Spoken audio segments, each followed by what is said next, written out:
Who are you guys with? NBC, CBS? Radio gods. Gave up jobs to security for show business? The Don and Mike Show. We've got a show to do. Come on, guys. We're on the air. Have a good show. Copyright 1998. CBS Radio. All rights reserved. Well, I'm sure it's going to be great. Yeah, I know. It's going to be a great show. All right, well, good luck. Produced by 106.7 WJFK, Washington's Superstation, and distributed by Westwood One Entertainment. We should thank our lucky stars. They're still putting on a program of this caliber after so many years.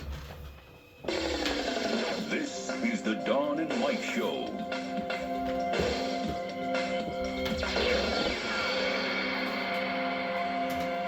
WJFK.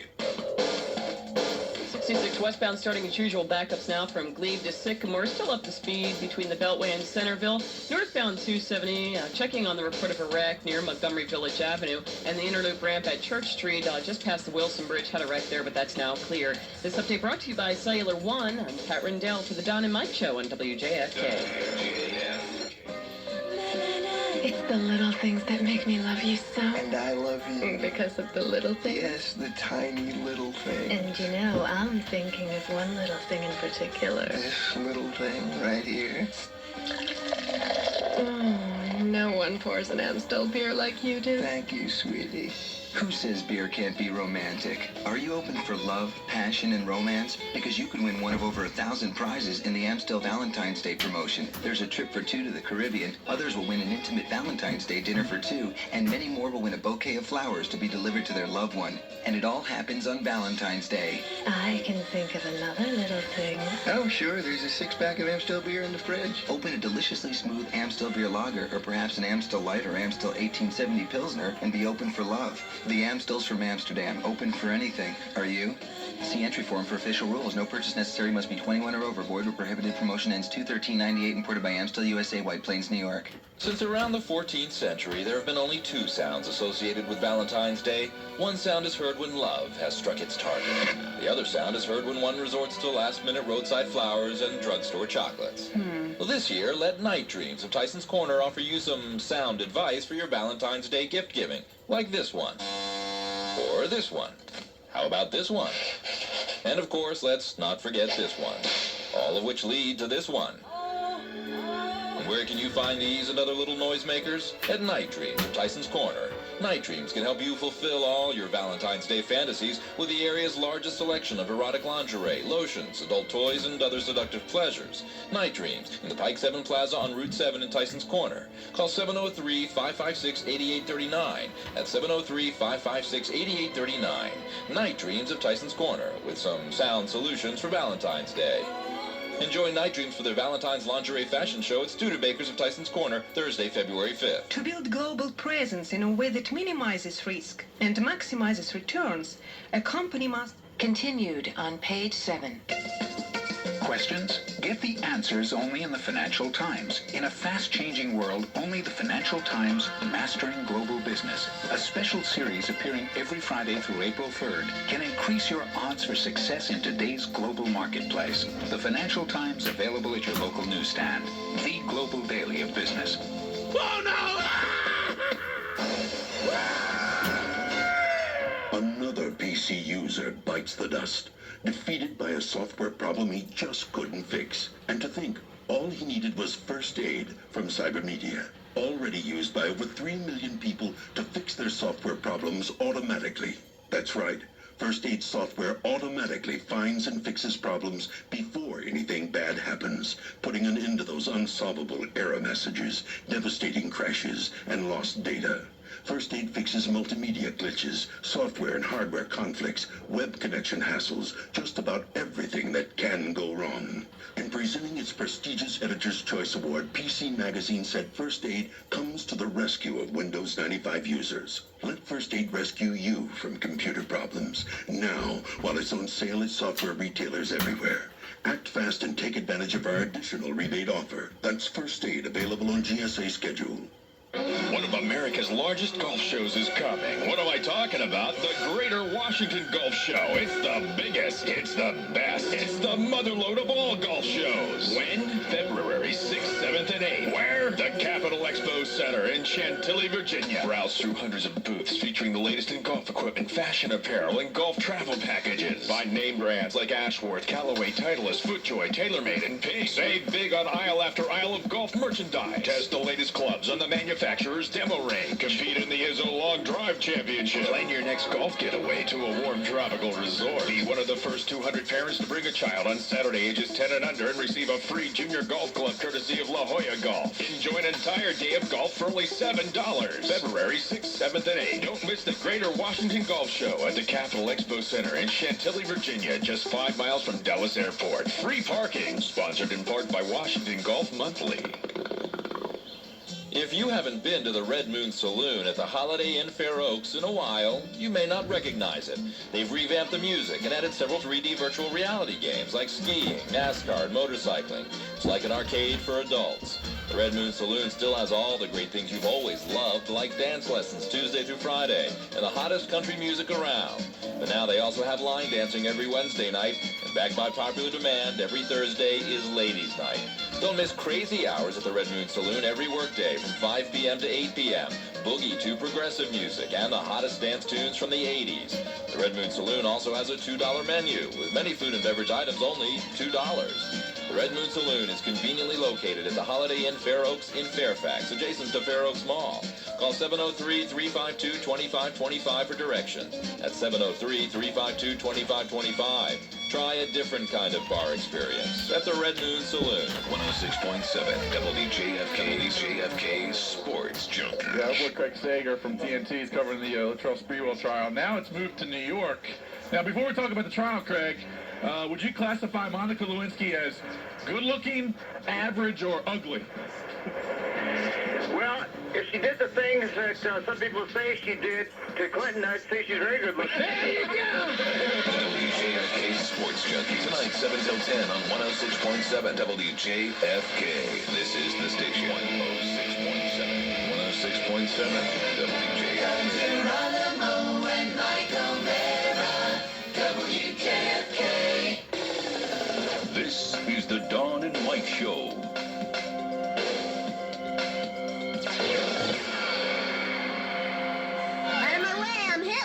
What a horrible thing to say.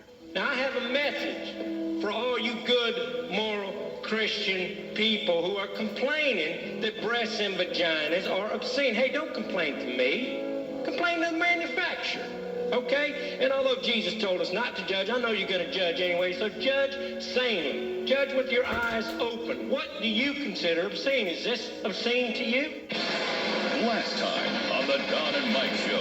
Hey, Don and Mike, how you doing? I'm in the Marine Corps. All right, give us the Marine grunt.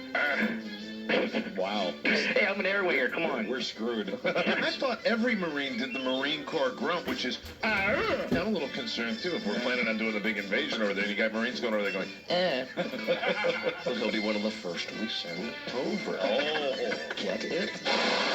The Don and Mike Show. There it is. Well, listen, Don and Mike Show, the other show is Babylo. So listen up so that I can let you know that they're undefeated. Nah, they won't be beaten, cause you know Don and Mike are conceited. But in a good way, new producer is Robbie. Listen to Don as he talks about his latte. Or make him ever as he plays the fairway. Don and Mike are again. Give us the microphone. Give us the microphone. Give us the microphone. Let us do our goddamn show. Tony's also with the movie. They say he's kind of groovy. He asking Don and Mike for a girl to sue me. He looks up to commit. That penis at the dish. It would've worked out fine if she wasn't such a bitch. Rudy Muskie with the sports. Is he tolerant to short? Every time I see his eye, you remind me of a tennis court. Bouncing around from here to there.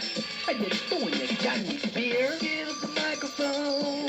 Give us the microphone. Give us the microphone. Let us do our goddamn show. Don and Mike are the coolest, the nicest, and the rudest. And you should be shot in the head if you were Buddhist. It's really, really great. It's really, really great. Whatever show we're playing, someone's thinking as the bass. Buzz Burbank with the news to entertain and amuse. Don and Mike are at the top and they never ever lose. No, I'm not lying. The show is flying and you got a problem if your itchy eyes crying. Give us the microphone. Give us the microphone. Give us a microphone. Now do our goddamn show. Ken Stevens is a jackass. He also has no class. He walks around the station with his bleeding brown stash. He really just a bust. He should be kissing butt and give you the microphone. Shut up. Give us a microphone. Give us a microphone. All right. Give us a microphone. Let's do our goddamn show. They can handle the fact that every day they're confronted with the ugly side of humanity. They can handle murder, rape, and deceit. They can handle just about anything the job throws their way. Until now. If you have a question, I know we can help you too. I want you to pick up the phone and give us a try. This call is free. Pick up the phone now. Tell them Kista sent you. You can call Don and Mike anytime, toll free at 1-800-636-1067. They're ready to believe you.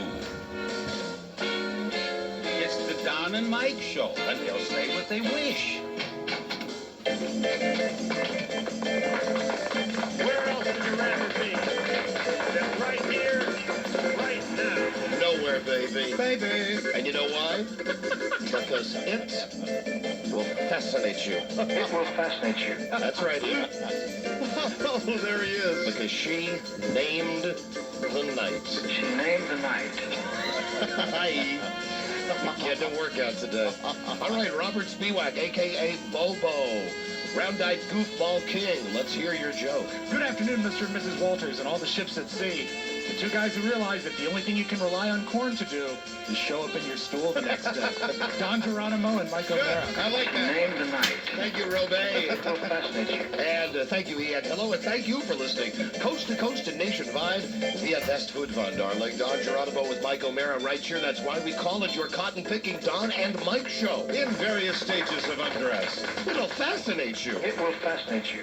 Coming to you from the dirty, dusky, just downright disgusting studios of WJFK, a very stinky station, a CBS station in Washington, D.C. Our network is Westwood One.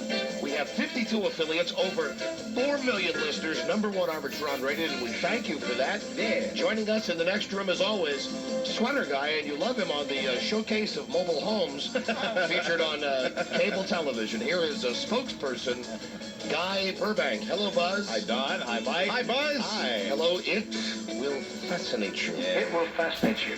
She named the night. She named the night. Oh, we will start the show right after this brief commercial for our trip to Intercourse, Pennsylvania. Valentine's Day is just around the corner, and Don and Mike have but one thing on their mind. Intercourse. Intercourse, Pennsylvania, that is, because that's their destination, along with dozens of amorous listeners who will be coming along for the ride. Did we mention that all the couples will be fornicating during the entire show? That's right, 4 glorious hours of copulation. Broadcast live on the Don and Mike Show next Friday. Lots of screwing around, all courtesy of the guys who put the VD in Valentine's Day, Don and Mike. Well, very nicely done by our production department, huh? Tight, bright, out of sight. Yeah. It will fascinate you. Yeah, and we'll be opening up the phones for the trip to Intercourse, PA. Good. Gosh, Rob. What did he just do to you? He's annoying, you know. I just saw him, like, I don't want to say he gave you a reach around. No, but it was like he reached around your whole body there. He just has to make sure that all of the buttons are in a certain order over here. Usually I don't notice that, but he really did. That was one where he just reached across your chest. Don't clutter. Just leave the clutter. I like the clutter. I got all kinds of clutter happening today. I need this in the machine. It will fascinate you. Where's he going to take it? Okay. Well, where's the other one? He's a neatnik. You laid the other one down, though, didn't you? Yes, I did. Right. You took the other one away. She named the night. Yeah. What's he do when he reaches around there? And after 12 years, I have really enlightened myself as to the technical operation of this show. What does he do when he reaches around? What does he do when he reaches in front of you? Why is he pushing those buttons? I don't know, because he's a goddamn pest. I really don't know. I have no problem running the control board, and in many ways, you Rob, push the buttons that play the tapes. Correct. Right. And you control the microphone volume. Also correct. That's usually all that's really necessary. Right, Jack Alex, but there's much more to it. And Rob's a big help to me, because I will say to him, pick up this tape, pick up this tape. Right. He's great, but at the beginning of the show, and it's the only time that he does it, He's got this thing where he hovers and he wants all of the tapes. He's doing it as we speak. He's flying around here. He wants all the tapes to be in neat stacks, and as soon as the tape is played, Jack, as soon as the tape is played, he wants to take it out and put it back. Right. But I like the tapes they look unorganized, but to me they're organized where I got them right now. Is it messy over there near you? No. Can't you see the back? I have never, ever looked over there to see exactly what's going on. Mike, why don't you come around and see what a radio show's like? All right, let me do that. Come on around, Mike. Very educational. I love giving out a tour. Sure. Okay. Get over there. Mike, hold on. This is the baby right here. This is the control board. Now, you see, this is the control board. This looks very neat to me over here. You seem very organized. These would be like regular high-use tapes that you play, right? Some of them are. Some of them are just my favorites. Now, these ones down by your hip, they would also be, like, you use them somewhat frequently? Yes, they're the most popular tapes. These would be the commercials over here to your left. You are a quick study. All of these are the things that have to be plugged in the various... That's right. And that would be the outline that you work off of for today's show. Right before the show. Wow. Right. Okay, thanks, Don. Okay, bye-bye. And Mike, that's how we do a radio show. It's take your partner to work day. I have to tell you, I find it pretty fascinating. Even though I've been in the business for a number of years. What fascinates you? It's just kind of cool to actually, it's like normally you fly the plane every day. You're on the plane every day, but it's nice once in a while just to go into the cockpit and see how things work. It's the cockpit. Let me put my feet back up, please. The cockpit. Yeah, get back on your side of the room. Oh, man, that's enough for me today. Or Mike can take his shoes off, put his feet up. Boy, oh boy, there we go. It's a little scary even just to go in there, you know what I mean? Because you feel like you might hit something with your elbow and then everything will get all discombobulated. So now you know a little bit about radio. That's very cool. That is very, very cool. I love that. Hello. What was? I was just going to say, you think you'd like to get into radio someday? Now that you've had the tour? I don't know. I'm really still thinking about going into some sort of ministry. Hello. Donna Mike, Lauren Anstis. Yeah, right at you. Bueno Arbusto. This is how you take a phone call. Oh, hello, General. You want to come back and see how you do? No, don't. No, that's okay. Don't bother getting back up. I enjoyed I am really comfortable now. That's enough for me. I don't want to be, what do you want me to do, run in place all day long? Hello, you're on the air. Well, I saw Laura Korn today. And I actually watched the show that I would never, ever watch again in my life, but I watched it just to see if she'd do it, and she dined on you. She dined on you. Yes, she did. Yeah, I'm aware of that, sir. I was actually on her side until I saw her, and it's like, that's it. Well, wait a minute. She named the night. How could you possibly be on her side? Well, I kind of like listening to her when she comes on this show. She says a few things that are kind of cool. Oh, okay, I understand from that perspective that you liked her appearances, and I emphasize appearances on the show. Right. Hey, what do you think of her physical appearance on the show? I told Mike, I saw a portion of the videotape, and they had her restrained. Right. I mean, I don't know if straps or something like that. I don't know if they had her strapped to the chair, but she was not as physically animated as she is on our show, and they had her fixed up about as nice as you could fix Laura Korn up. That's the Baba Wawa factor there, the very intimidating Barbara Walters. She probably had to tone it down a few notches. Yeah, I'd do her once. Barbara, who would you do? I'd do her once. Who? Laura Korn, but not twice. Okay, so you got the hots for her a little bit? Just once. You couldn't really get a real definitive look at that mouth. Right. They had a lot of shots where she didn't... Was she wearing the jeans, or was she dressed up? They had her all dressed up in a nice outfit. Harley Simon, it wasn't that bad. Like in a Sunday go-to-meeting type outfit. Really? Oh, excuse me, my friend. I had to cut you off. Yeah, they had her on for a while. Oh, do we have that tape, Rob? Hold on. I'll find it. Don't come up here. I got it right here. Tape goes in the machine. All right, It's just not the only place to get things cooking in your house. Some of the spiciest dishes can be created in the bedroom. And when you're serving up a great sex, the main ingredient we hear should be seduction. No one knows more about seduction. Well, I would have said that a few minutes ago. No one knows more about seduction right now than Meredith. Imagine having to do Barbara Walters. Guest is an author who is known for her recipes to heat up. You think she's all wrinkly underneath? Baba Wawa? Yeah. Quite absolutely. Sure. Please welcome Laura Korn. Well, thank you so much. She didn't even have to walk out. She was already sitting on the couch. What Laura did was to go through all of this, so many of the sex books, and take the advice that they did and put them down in recipes. You actually tear them out of the book, open them up, right into the cell for her book. And it changed. Well, this is it. Would you please stop I'm just saying, this is what you live Yeah, blah blah blah. Blah, blah. Blah, blah, blah, blah. No mention of us? Oh, well, you know, she knew what the consequences would be, and it was a fine association. While it lasted, unfortunately, it cannot continue. And we will entertain one last call from Yes. Laura Korn when we have the pleasure of telling her that she will be dead to us. Absolutely. I mean, not only does she violate the rules by going on the other radio Hey, shows. Charlie, would you come here for a second, Charlie Broyhill? She has one way to make it good, and she chose not to even slip our names in. Even if she was to throw our names in, well, we wouldn't have accepted that. But even if she threw our names in. I watched she named the night. She named the night. I watched the tape, and she had plenty of chances. Right. Just to throw it, even as a non sequitur. Hey, Sure. Don and Mike, I'm sorry. You know, she could have said it at the end. She could have said it. They had 5 minutes with her on TV today. Charles Broyhill, our producer, had the chance to speak with Laura Korn last evening. You don't understand. She hasn't been able to sleep for 3 days wondering how she's going to fit your names into that show. Yeah, right. Is that what she said? That's one of the things she said. She just didn't know how she was going to work in I'm Sorry, Don and Mike into her little 3 to 5 minute segment, but she really wanted to. I'm telling you, she had plenty of opportunities there. She made her decision, and that's, you know, we have to make our decision, too. When you spoke to her last night, we made. Yeah. Decision made. Yeah. Decision made. We didn't put it up for a vote. Yeah, that's right. We know what we're going to do.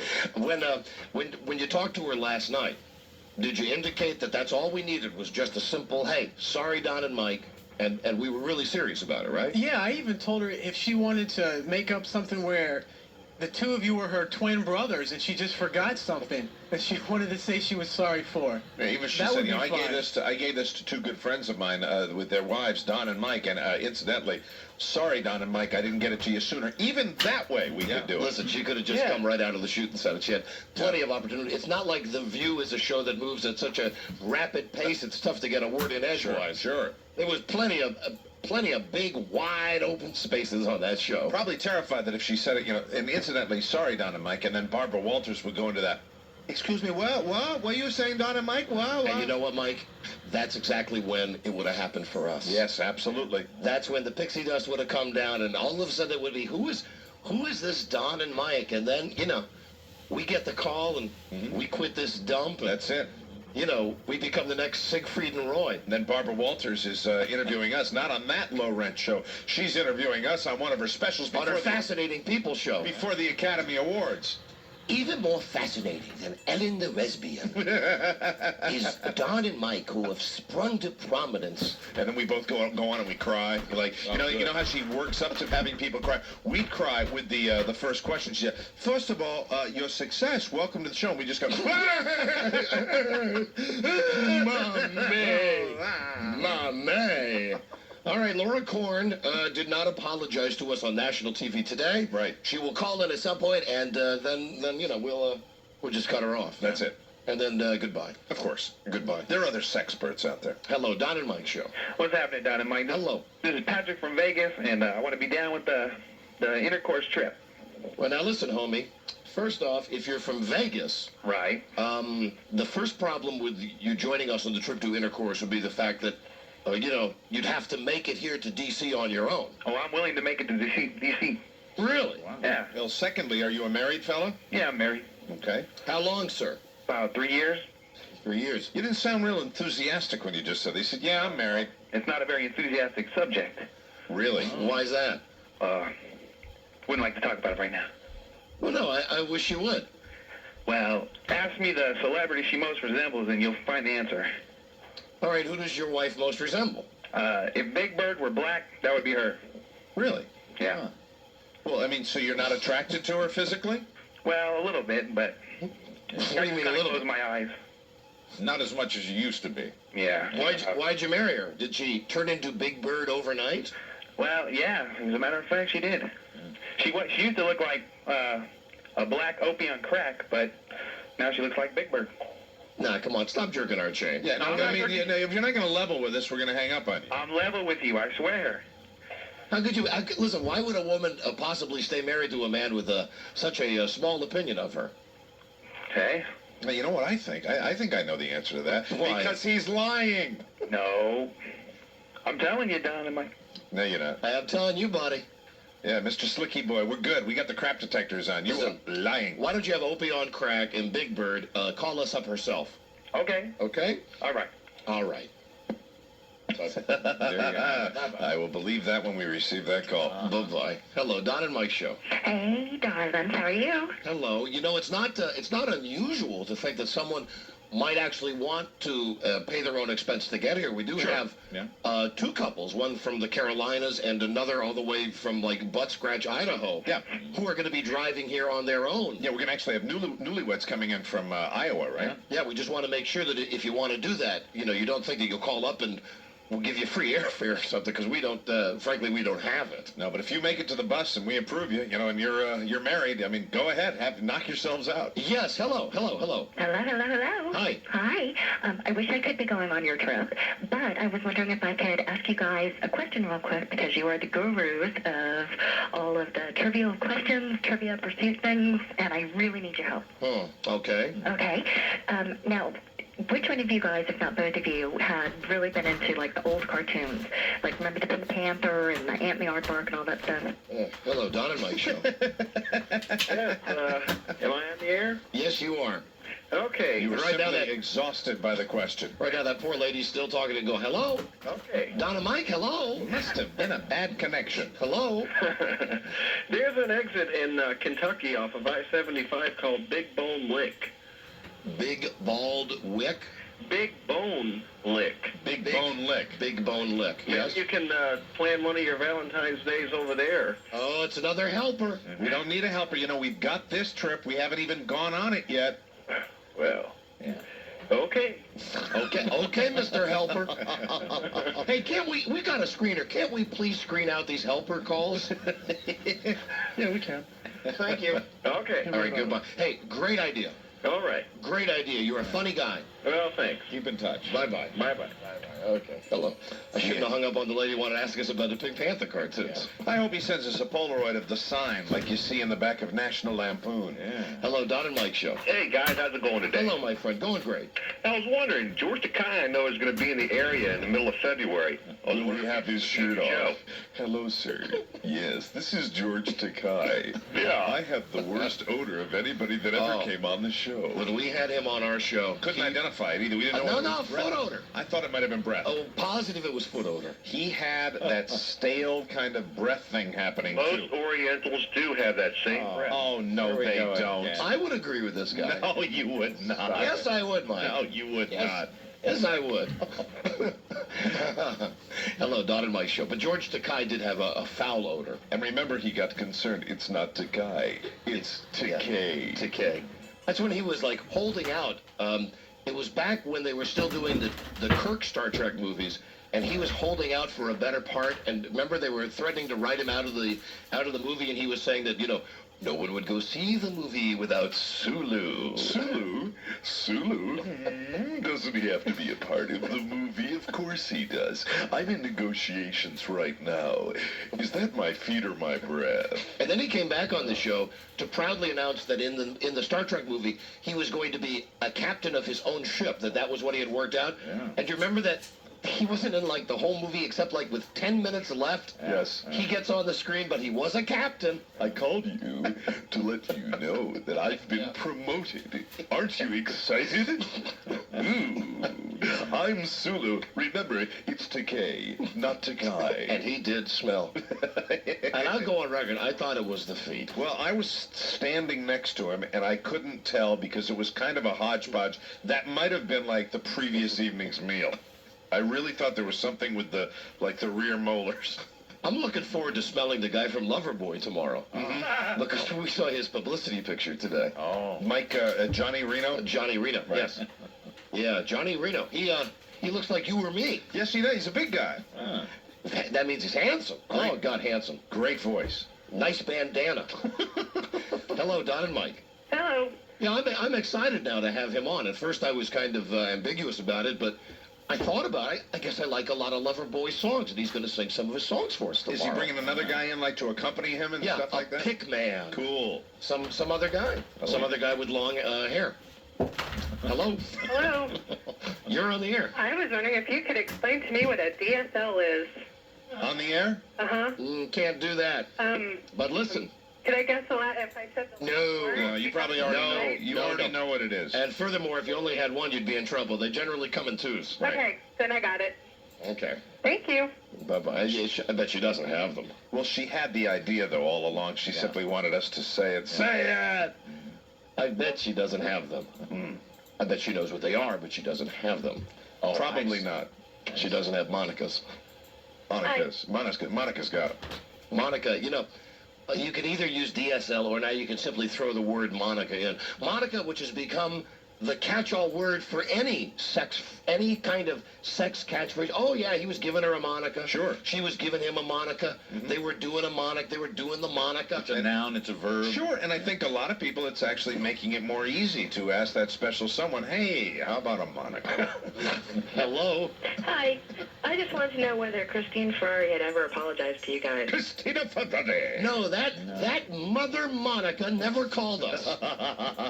That Mother Monica I just, as long as we were on the topic of Laura Corn, I would ask. No, but you know what? We decided that collectively none of us knew who she was in the first place to begin with. Right, and so it's not worth getting on the radio and saying she can Monica us. Good point. Oh, well, you know, I did read about that channel. She'll be getting fired soon. Really? Because the Family Channel was bought by Fox. Oh, so they're going to... What, are they going to just take the family name off of it? They're going to call it the Fox Family Channel. Oh, my God. Yeah. That's like the Manson Family Channel. Yeah, and they're going to put, like... who's that creepy preacher that ran for president? Pat Robertson? He's going to be on it? Well, he's on it now. He owns it now. Oh, that's right. He owns it now. He's on like 24 hours a day. He's going to be on like I got to go. Okay, bye. He's going to be on at 3 o'clock in the morning. That's the Fox touch. Yeah, we're going to put you on at 3 a.m. 3? Hello, Don and Mike Show. Hello. Hello. How are you? Hi, great. Hey, got a funny story about a neighbor of mine. Him and his wife were trying to have a child, and they went to a fertility specialist, and the doctor told him to go see the nurse, you know, to give a sample. It was supposed to be a urine specimen. So he didn't know, and the nurse just said, here, take this, go in the bathroom and give me a specimen. He thought it was a sperm specimen. So he did his thing in the cup, brings it out to the nurse, and she looked at it horrified, like, what the hell is this? She goes, it was supposed to be urine. You know, if you're not prepared for that, I would imagine that would be a little dicey, you know? It will fascinate you. Can you imagine? Do you have your urine specimen, sir? Oh, my God. Get him to the hospital. I was thinking it might be another type of specimen. He came out with a dead soldier in the cup. Imagine that in a cup, in that little clear cup. I'm all done here. I had a hard time getting it in the cup. You got any paper towels? Oh, God. Hello. Hello. Don and Mike Show. Hello. Extremely long asses to you. Right. Bueno arbusto, my friend. Definitely. I was wondering if you saw Bill Gates get the pie in the face yesterday. Oh, I did, and that is funny, man. That is, I was thinking, how does it feel to have the most money in the world but still be able to get a pie right in the face?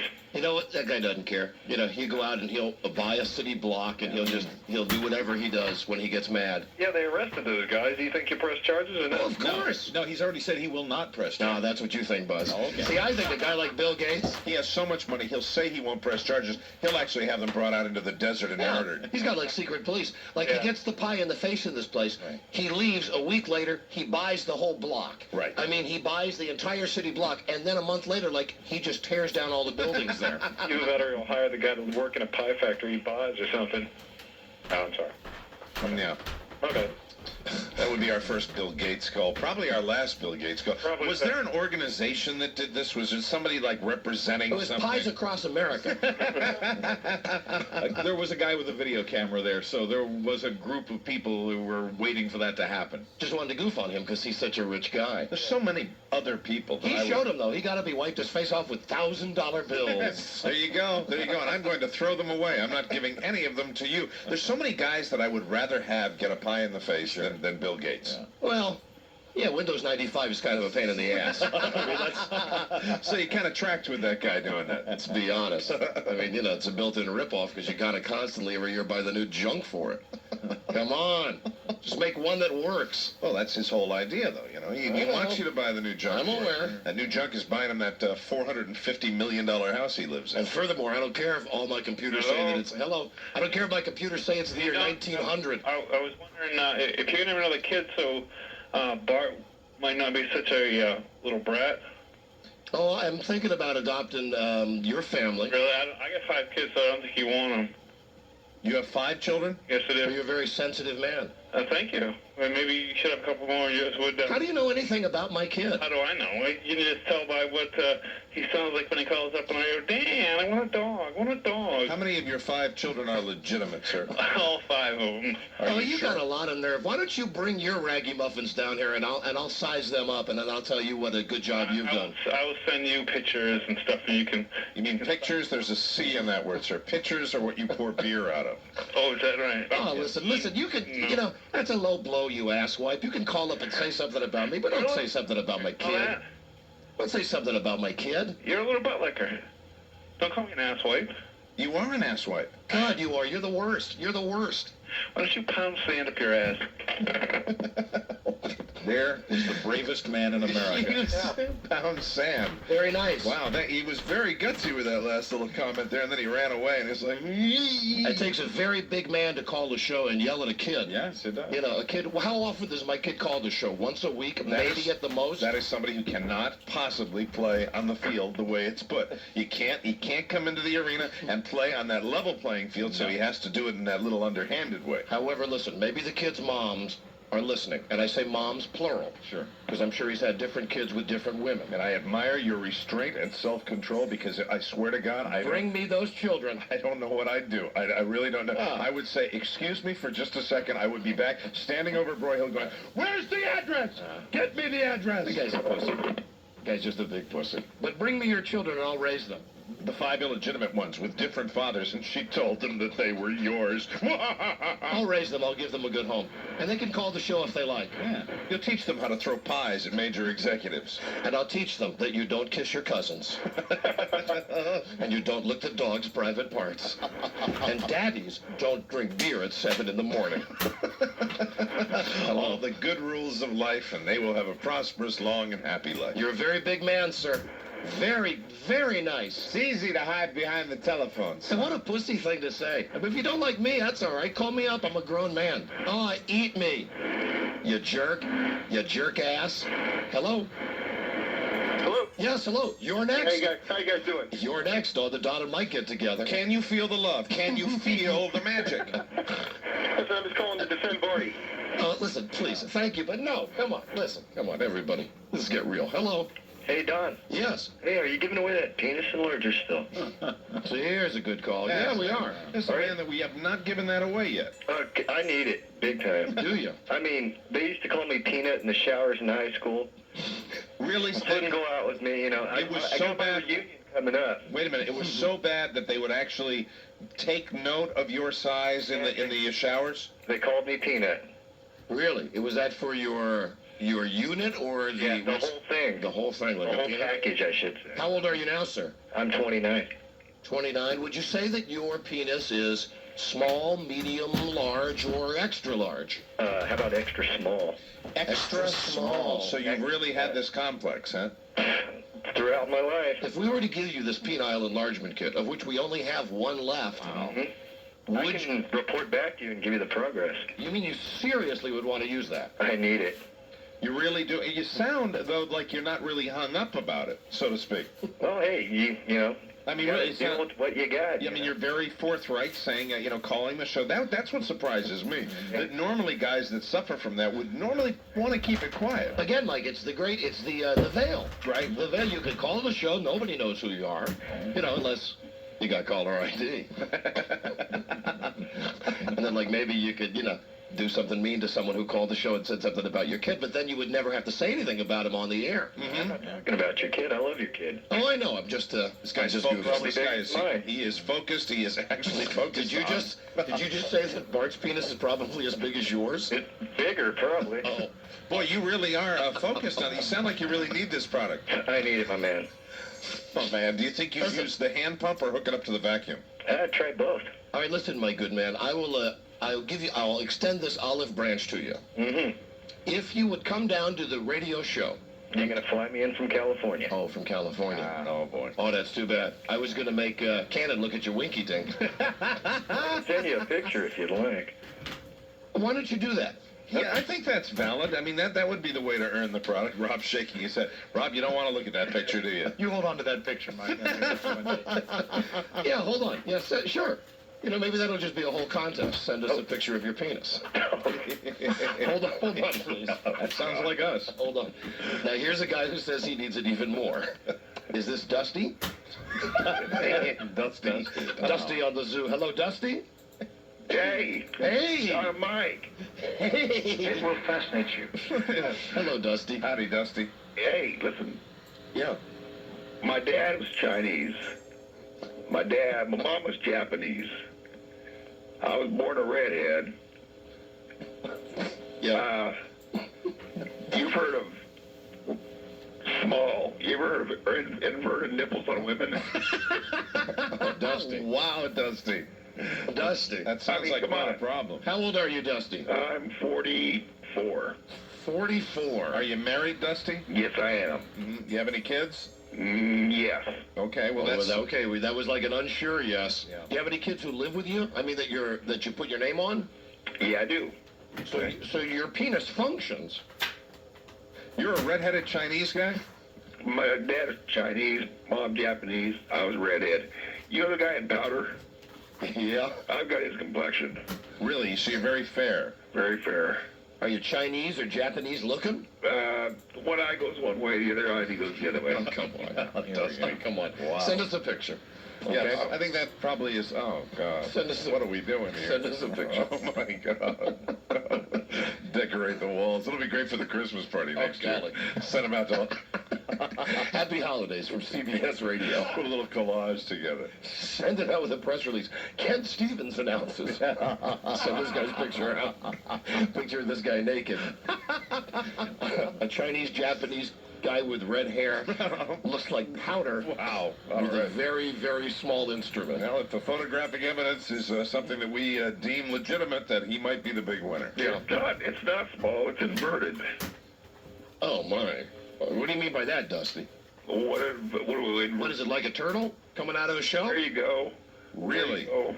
So I absolutely... He's been hibernating for the last few years. Okay, a lot of these are tough to take. I know. A lot of these are tough to find the credibility if they're telling the truth. Inverted, huh? Inverted. I'm going to be sorry I asked this. Are you a heavy-set man? About 220. 220. 220. All right. How tall are you? 6'2". 6'2". Well, that's not bad. Husky. Mm-hmm. Husky. He's a husky. Oh, man, hold on. He's a husky inverted guy. Hold on. Wouldn't genetics state if your mom and dad were both of Asian extract? Yeah, but they're Chinese guys that play basketball that are 6'7". Yeah, but with red hair? It's a pigment thing. It happens. Do you have like Carrot Top red hair? Yeah, but it's shaved right now. Is it straight red hair? Yep. Wow. And you're tall. You're taller than your mom and dad? Oh, yeah. Yeah? Yeah, just send us a picture anyway. Yeah, either way. It doesn't have to be of your thing. You can just send a picture. Just send us a picture of you.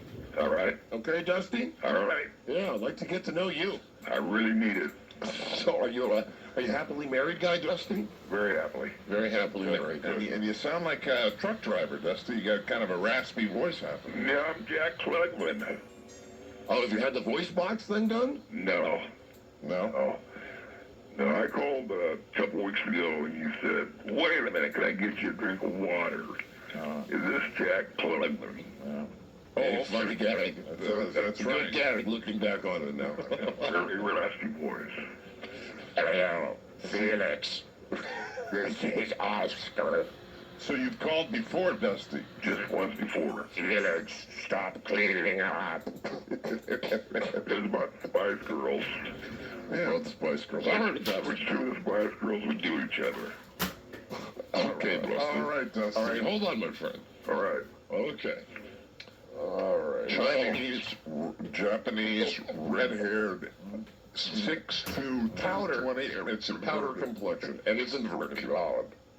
And he talks like this. Send a photograph. Oh, hello. Hey, Hey. that guy's a moron.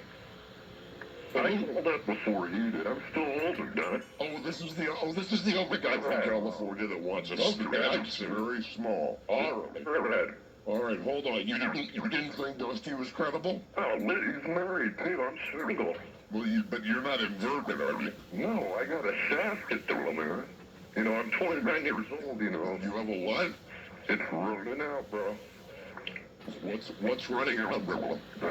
Nothing at the moment because I can't get it. The girls look at me and just laugh. Did you say you have to stress it? You got what I said. That's all right.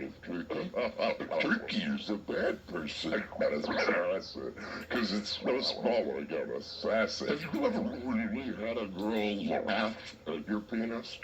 Never. Wow, that's got to be the worst feeling in the world. My last girlfriend broke up with me. She's going around telling everybody how small it is. Turkey? Oh, really?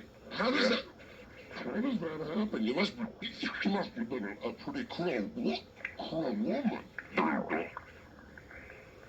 Really? What did she say? She was telling me and stuff like, you know, oh, he's got a nose for where you're at. And people, women are out there asking him, you know, Jack. Maybe.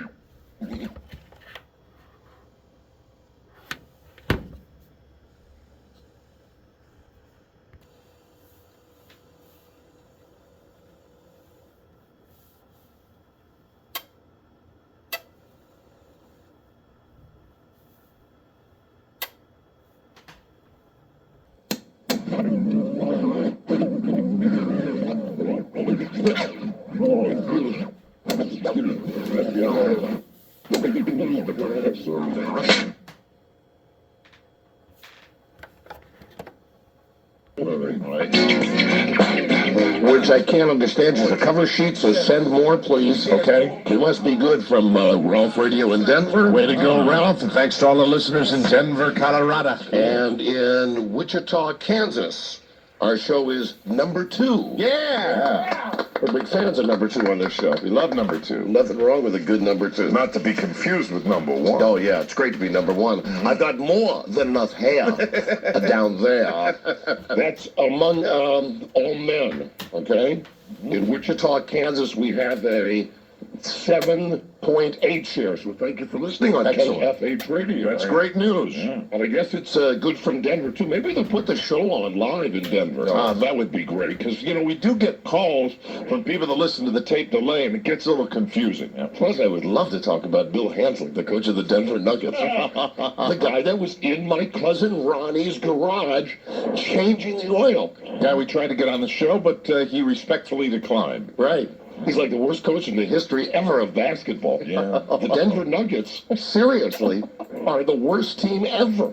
That's terrible. That's really terrible that he's not succeeding, because he probably won't be around for long if he's got that kind of record. And you know, it's funny, when I watch the Denver Nuggets on the rare occasion that they're on the table, he looks exactly the same. He had the same haircut, and he was one of those guys that had a mustache like in 11th grade. A hairy guy. A big, full mustache. Bill Hanslick. Is he, how much older than you? He's my cousin Ronnie's age, so he's 2 years older than me. Okay, all right. So he's a relatively young man that is in his early 40s. Young for any kind of coaching. At least he's good with cars. Yeah. Keep in mind, he didn't offer up any criticism, and my cousin Ronnie said the way that you add oil to a car is that you take out the dipstick, and then you tape straws together, drinking straws. Yeah. And you get a funnel. Use a funnel to get that oil in there. And then you pour the oil into the funnel, and then through the McDonald's straws, it goes into the little hole where the dipstick is. He kind of just sat there with his mouth open while Cousin Ronnie did that. Yeah, maybe he thought it was the right way, like I did. And for years, that's how you put the oil in your car. Yeah. I had an interesting discussion today with the mechanic that's working on my car now. Everything all right with your automobile? Yeah, everything's fine. He asked a bunch of embarrassing questions. Embarrassing for me, though. Not embarrassing to the normal person. Like, when's the last time you took the car in for service? When's the last time? Now, keep in mind, I changed the oil and stuff like that on the car. Right. Yeah. But beyond that, you know, I said to him, listen, here's pretty much my thought. I don't go in for the 5,000-mile check. I don't go in for the 10,000-mile check. I just drive it until it breaks. You go in for the it's on the side of the road and smoking, take it away from me check. Yeah, and then I get it fixed. And I figure that it all evens up. Right. Because, you know, it's about the same amount of money if I had paid and gone in 4 times over the last year to have them look at things and say, look, you need a brake pad here, you need this here. I think that would work unless, of course, the engine were to completely seize on you, and then won't happen, Mike, because it happened to me once before. When I was a young man. You're using the fate rule on that, where it's happened to you before, so it's not going to happen again. No. See, the engine won't freeze up because the one thing that I do, right, ever since I had the engine that froze up, is I change the oil. Oh, you change the oil? Well, that's how often do you change the oil? Every 3,000 miles, baby. So you change it yourself? Yeah. So, like, you put the pan down It's easy to do. It takes 15 minutes. I didn't know that. I didn't know you were that handy. Well, listen, I think a monkey could do that job. Well, but it falls into that category of super handy, like, go into your garage, get the oil pan out, and let it all... Put it up on the little thing, and then all the oil comes out, and it all drains out. You got a little... Is it your jack in the back of the car that you use? No, I got a thing in my garage. It's got the little... It can lift the car up. Yeah. Well, those little hydraulics? Yeah, it's cool, man. I had no idea. Maybe I'm more of a handyman than you thought, no? You are? Yes, no. Well, listen, you would also take particular care with your oil in the car if, let's say you're like 18 years old and you're on your own and you're driving a car that you know very little about because you've bought it from a shady dealership. Let's say you're driving a maroon Opel. Wow. And all of a sudden you hear a click, click, click, click, click sound as you're driving the car. Not the kind of a click, click, click that you hear like if you have a dead battery. The kind of click, click, click that means the engine, something inside the engine, metal on metal. Yes, when the man from the gas station says, this car is never going to drive again because you didn't put any oil in it, and the engine froze up. Wow, oh my God. That happened to me. So that's why it's just such just a stickler about oil. Yeah. How long did you own that car before that happened? How long were you driving it around? About a year. Oh, a year. About a year. Okay. See, in the Midwest, real cold winters and everything. Sure, yeah. Cars outside every night. Oil gets a little gooey. I never changed the oil, man. But never put any antifreeze in it or anything like that. No. No, hell no. Hello. I worry about your safety with the brakes and tires, though. Well, but see, the great thing is that I still had the front brakes. Yeah. Well. So I was set. Good. Hello. Hello, Dynamite. Look at these tires. You don't do the dime, the quarter test or the penny test on your tires. Why do that, Mike? I don't either. Hello. Hello. Hello, Dynamite Show. How you doing? Hey, we're doing great. Good. Listen, I have some advice or recommendation for those poor unfortunate little men that called. You mean the guys that wanted the penis enlargement? Oh, yeah, those guys. Yeah? I think they ought to try and go for that new surgery that's out there now. Where they put in, like, a section? No, I think... And that where they take, tissue out of your arm or something and they put it down there? No, I think it's, I believe it's called an addictomy. That surgery? There's only one problem. There's one problem. All right, yeah. All right. Name the night. All right, good. He got us. Pretty darn good. Hello, Dynamite Show. Hi. Hey. Calling in regards to, got a little advice also. For that guy? Yeah. You have one of those pesky cordless phones? Yeah. Sounds like it. Switch. Is this just another bad joke? No. You turn your radio down, please? Okay, hang on. Very troublesome caller here. The radio is turned up and he's on one of those pesky cordless phones. Hello. Hi. Hello. Hello. I can still hear that radio, sir. Something is... Turn the radio down. Yes, turn it down, please. Sorry, I'm on an extremely sensitive phone. Extremely sensitive. Extremely sensitive. Extremely sensitive. God, I'm sensitive. Funny phones, I can hear you doing the wrong thing at the other end of the sensitive. Super deluxe sensitive. Ouch, I'm sensitive. How dare you speak so loudly? Tender to the touch. Such a sensitive man. I'm red, I'm inflamed. I'm very, very sensitive. Sensitive man. If you don't have to have that enlargement tool. What? You can only do that if you don't have to have that enlargement tool. You can only do what? Touch that sensitive thing. What are you talking about? Try to put a point together. Now, are you calling with a joke? No, I'm calling in referral to the fact that these guys want to use. You mean in reference?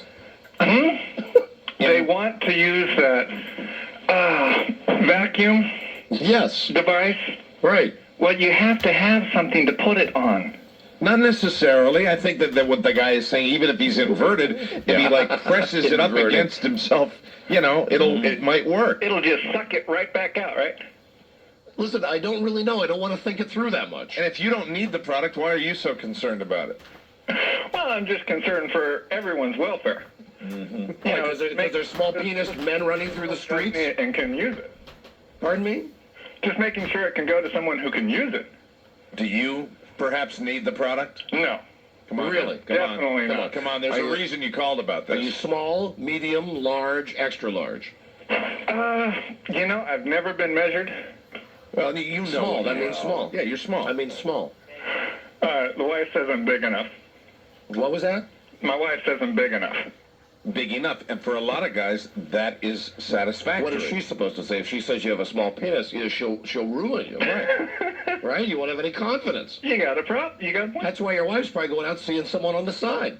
And I think if we get to the honesty, here, the fact is you called because perhaps subconsciously you really want the product. Oh, well, it'd be interesting to see. There it is. But that doesn't mean I want it. No, but listen.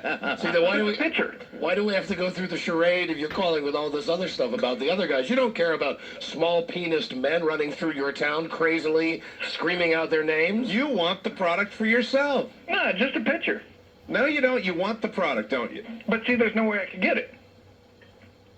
Well, we haven't given it away yet, sir. If you would just come clean with us and tell us that you need the product, you want the product. Tell us about your lifetime of inadequacy, feeling small, going to public places where men shower at, like sports clubs, and never wanting to let anyone see you. Well, you know, it's been difficult. Tell us what it's like when your wife sees a porno and she goes, oh, is that what they look like? And you have to look at her. It's hard to get her back focused. And you have to tell her, those men are hideously deformed. They are freaks. They're freaks of nature. Most men look like me, honey. It happened to them through surgery. Through surgery. Do you think your wife might be seeing someone else? Guaranteed not. Guaranteed not? Name the night. I would say guaranteed not. Okay. She's in the room, too, so I better. Okay. Because when this comes over the radio, I'm in trouble if I don't. You really want that device. I mean, you're just too obsessed with it. That's why you called. Think about the passion it takes to call a national radio program. You had this on your mind. Well, it was interesting. Yes. Now, let's all just stop for a second and just think how very weird this is that we have guys wanting to get like Dr. Whizboom's contraption to strap on their most private of areas with the hope of making it larger. You know, we've mentioned we only have one to give away, and really, the phones, you say that for everything, but the phones really have been lighting up. They're throbbing. They're pulsating.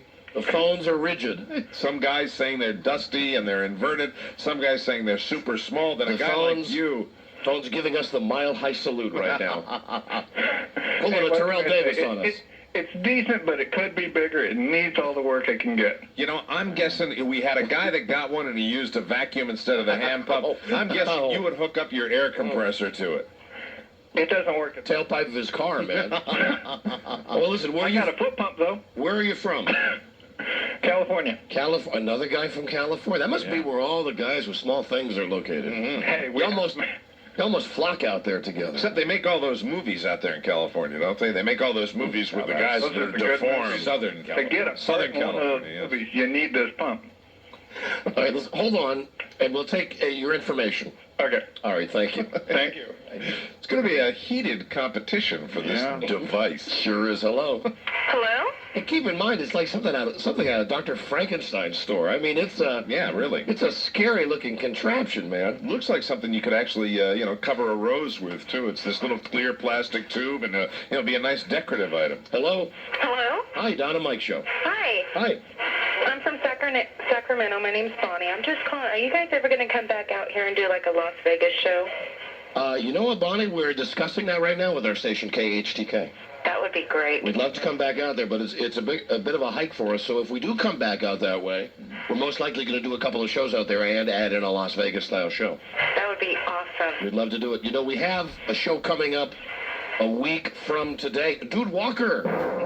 It's another Don and Mike live Las Vegas style show. Several female customers got up on stage. Thursday, February 12th. We began fondling each other. At 8 p.m. at Winners in Annandale, Virginia. For directions, call Winners at 703-941-6001. The Don and Mike Las Vegas style show. Don't miss it. Yeah, baby. Oh, baby. Keep in mind now for this Las Vegas style show next Thursday.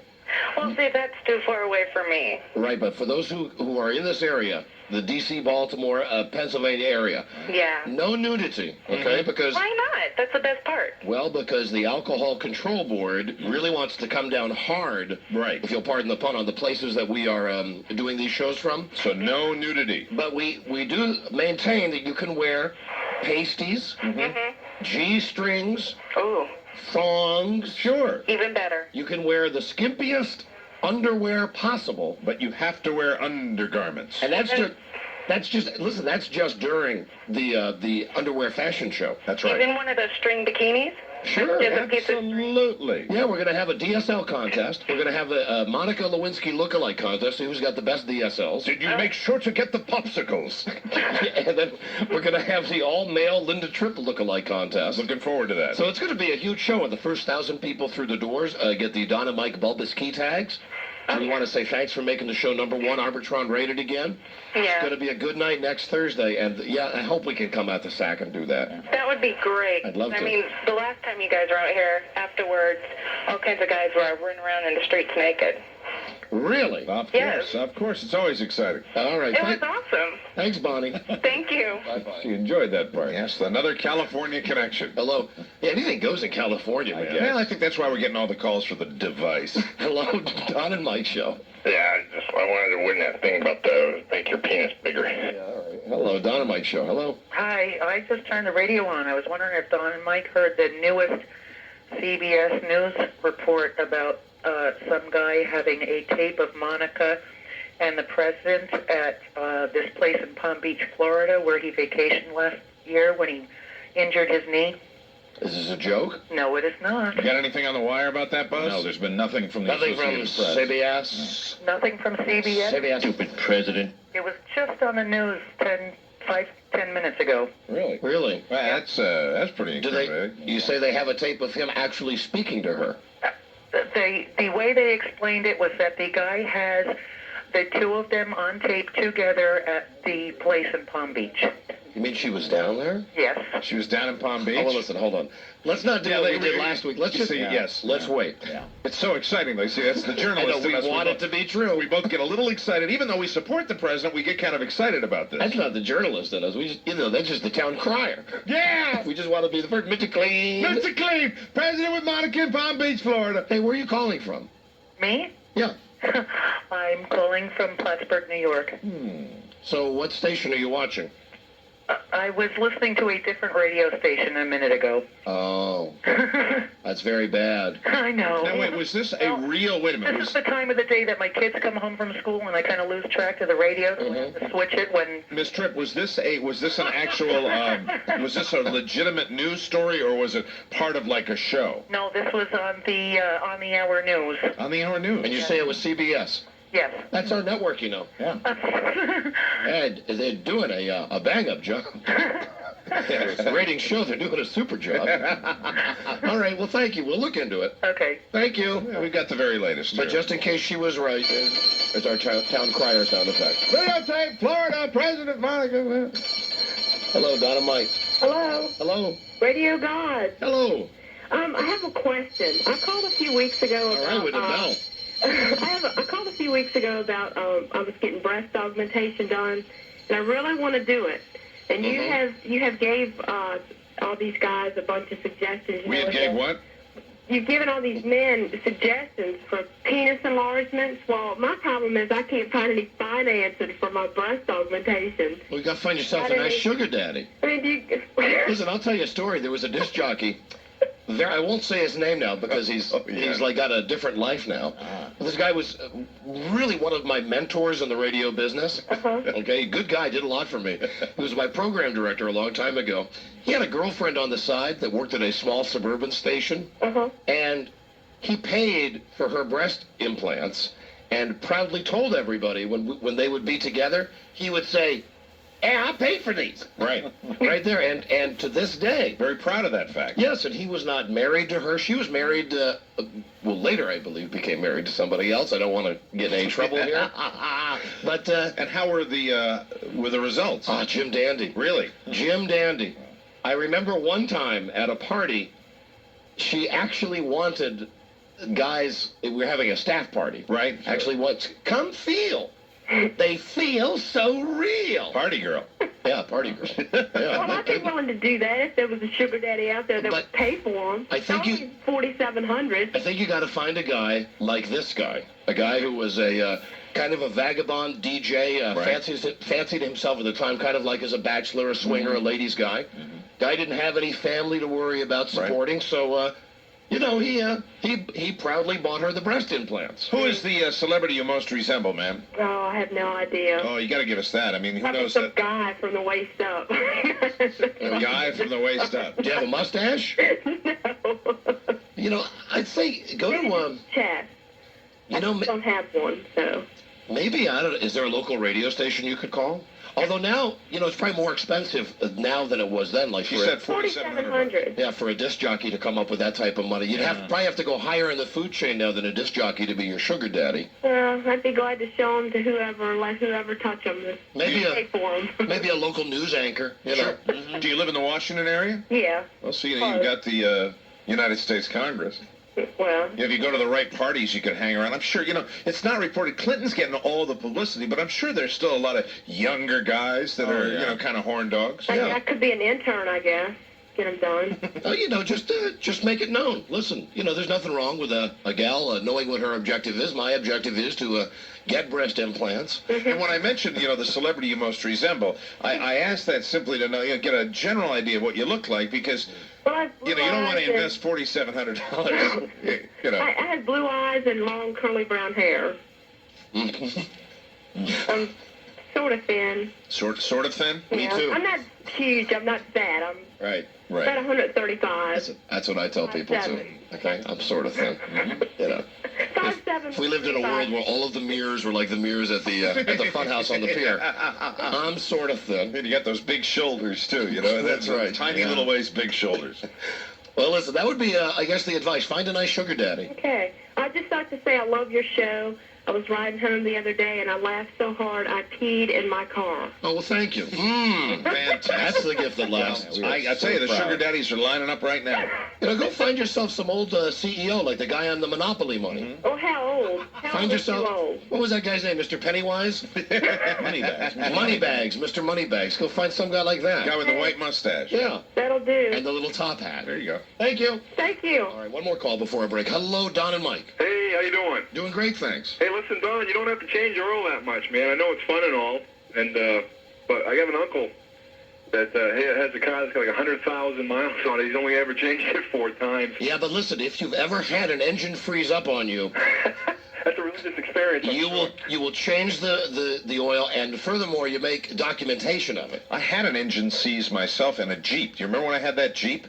And the engine seized on 295 because I took it to Jiffy Lube and they didn't put the plug in the bottom of the oil pan. I remember when you used to leave the station and take your shirt off and drive that Jeep home without your shirt on. Oh, my God. I remember those days. I remember that. Hey, all right. See you tomorrow. You had a Jeep with no top on it, and you just rip your shirt off and go driving down the road. I was a free spirit until that engine seized up. Then I got, of course, as soon as the engine seized, I completely got rid of the vehicle. Hello? Hey, if you guys want to keep me on hold, Channel 4 is going to come on with something new in the Clinton scandals. Well, listen, now that's very insulting to our friend Buzz, who at this moment is watching television himself trying to find out the latest news. Okay? Buzz, is anything dinging at all? I mean, I haven't seen a lot of motion over there in your studio. No. Hey. We've heard all kinds of reports. We're trying to wait for some of them to be confirmed. Your phone working? Yeah, phone works. Unfortunately, Buzz is watching the WB, his favorite network. Yes. Yeah. And they don't have news on that channel. We'll be right back. This is the Dawn and Mike Show.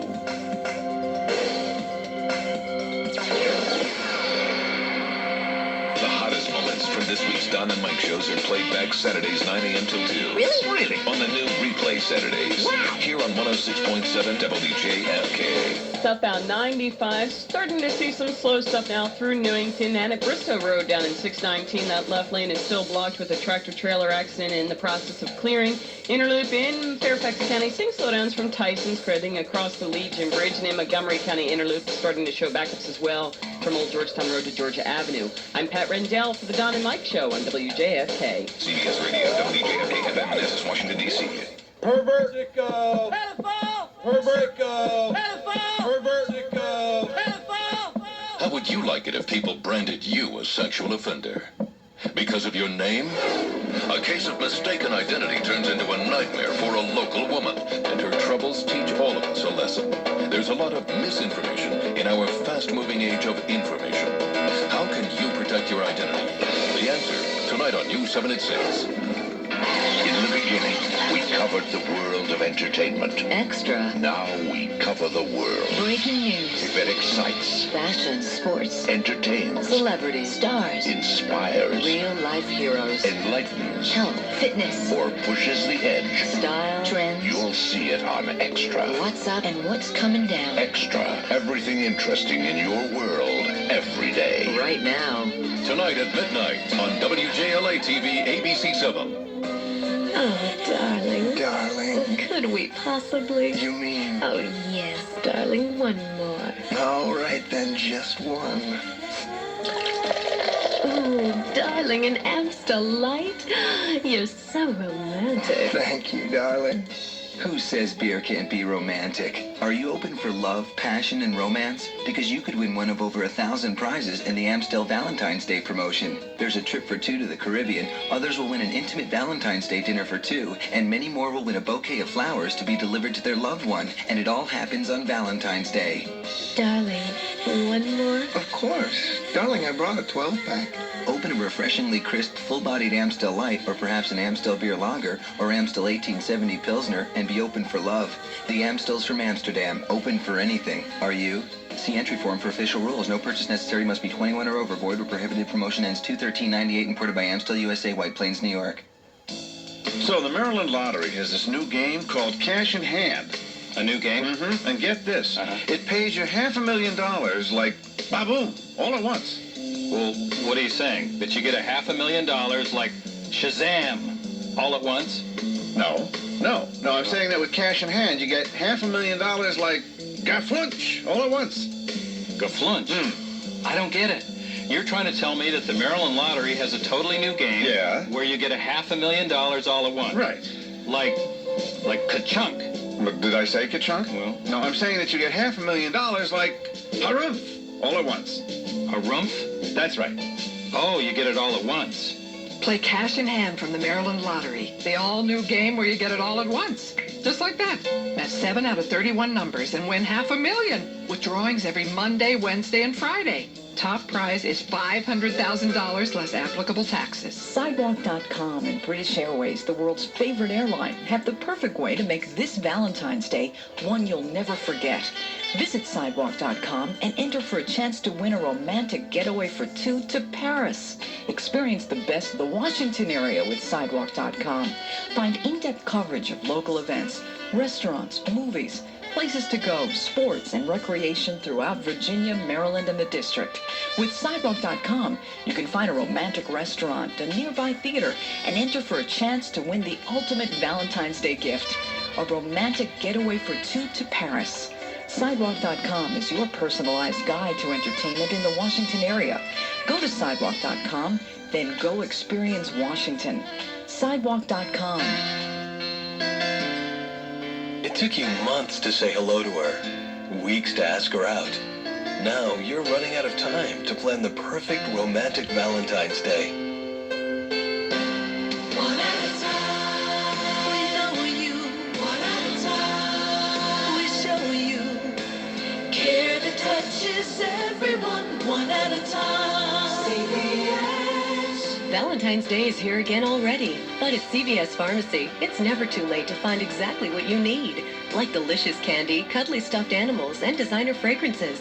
And with hundreds of funny, sentimental, and romantic Hallmark greeting cards to choose from, you're sure to find just the right way to say I love you, even if you've left it until the last minute. Care that touches everyone.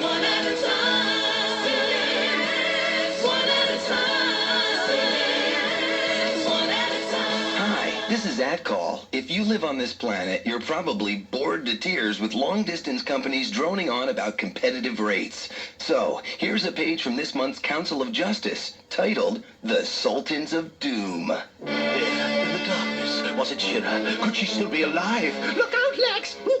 Back to where you came from, do-gooder. I have powers no council member can match. Says you, Birdman. Still, the naked figure lurked, and movement, and suddenly, doing! You killed my uncle, and you must pay. Lex! Damn, my gun jammed. Throw me in a sword, Shira. Ah, thanks. Now, Birdbrain, where were we? You were about to die, Boy Scout.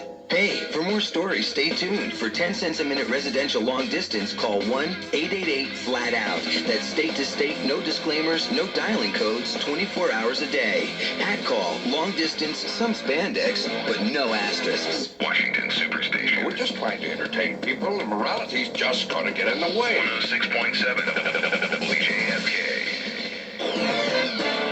Geronimo and Mike O'Mara, WJFK. This is the Don and Mike Show.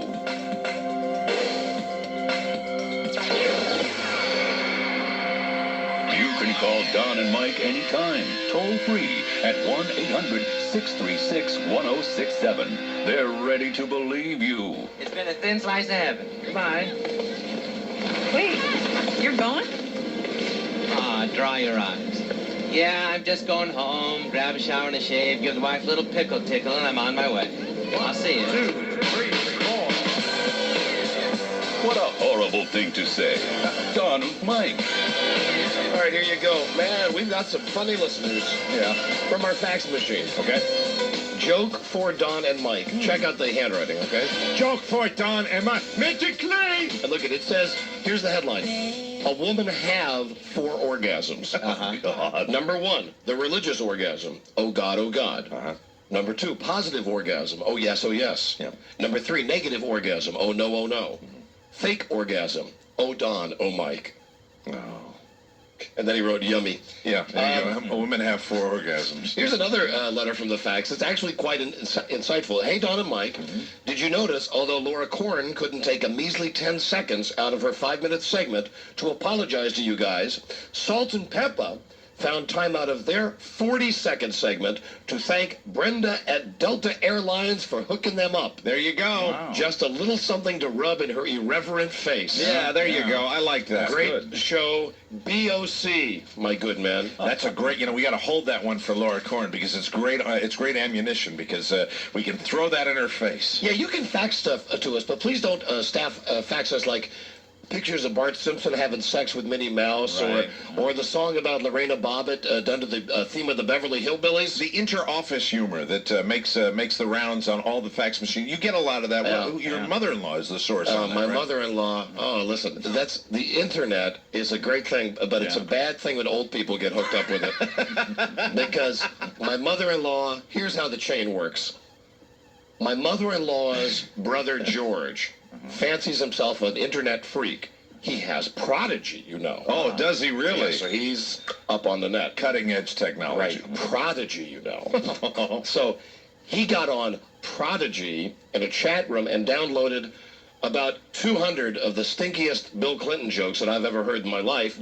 He took the time to email them then to my mother-in-law, who then took the time to email them to me. Just trying to help. Yes, and that's only the times when our fax machine is not available, because lots of times the fax will go off and I'll go running upstairs to see what important document it is. Sure. And it's, from my mother-in-law.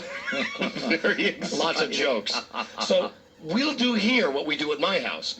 If we keep getting faxes that have just silly jokes and stuff, we just turn the fax machine off. Yeah, if you're going to send faxes that are fresh and relevant and not the same stuff that you've gotten off the internet or, in that office intermail thing that we get. So you can fax if you want. 1-800-636-6410. That is our fax number. But please, don't make us turn it off. Hello?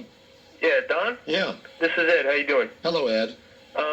Calling to see if I can get in on this penis pump action. This is the hottest thing we have ever given away. You know, I can't believe our lines are jammed. We still have 19 seats for couples left on the bus trip to Intercourse. That's right, still filling up that bus. Yet every single call that we're getting today is from a guy. Oh, Buzz, you got the news now? I have the story on the alleged presidential videotape.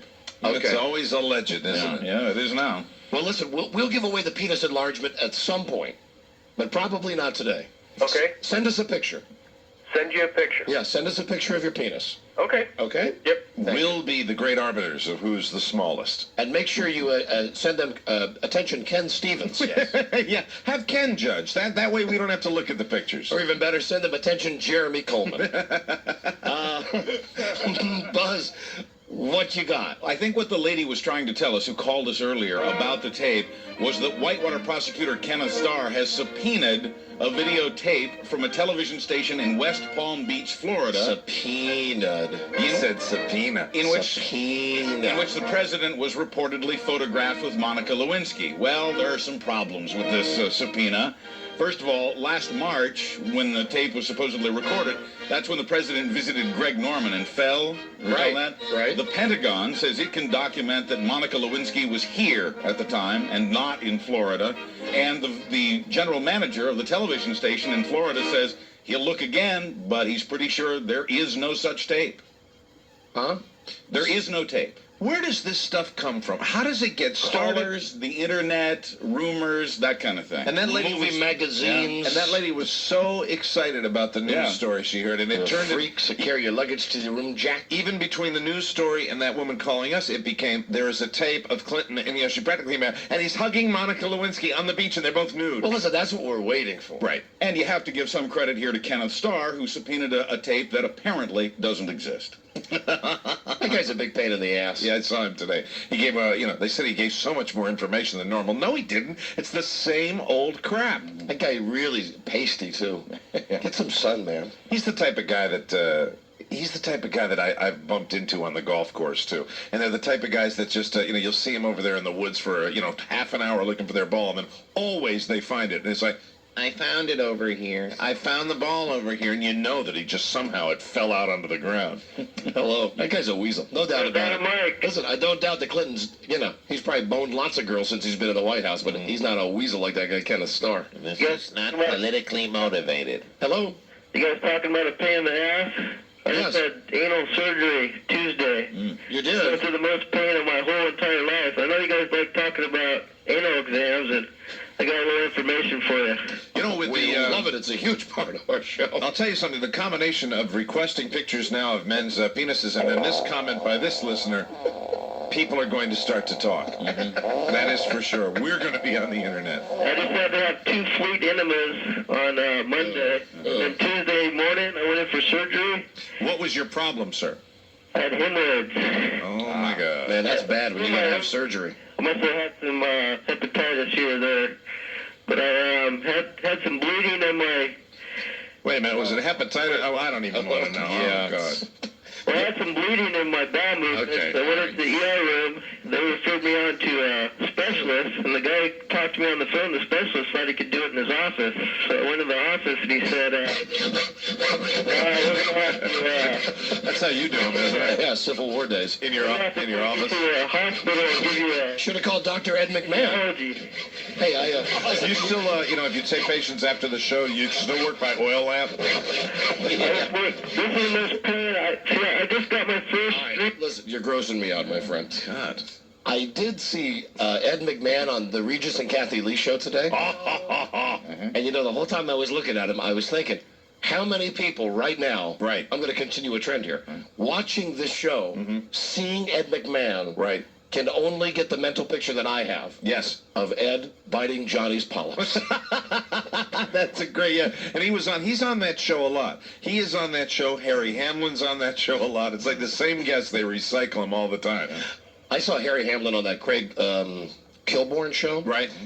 He just busted his balls. It was great. Oh, that's great. Now, see, that's what I'd like to see with Harry Hamlin on a talk show. So they bring Harry Hamlin out, and Craig Kilborn says, hey, here you are, 1987.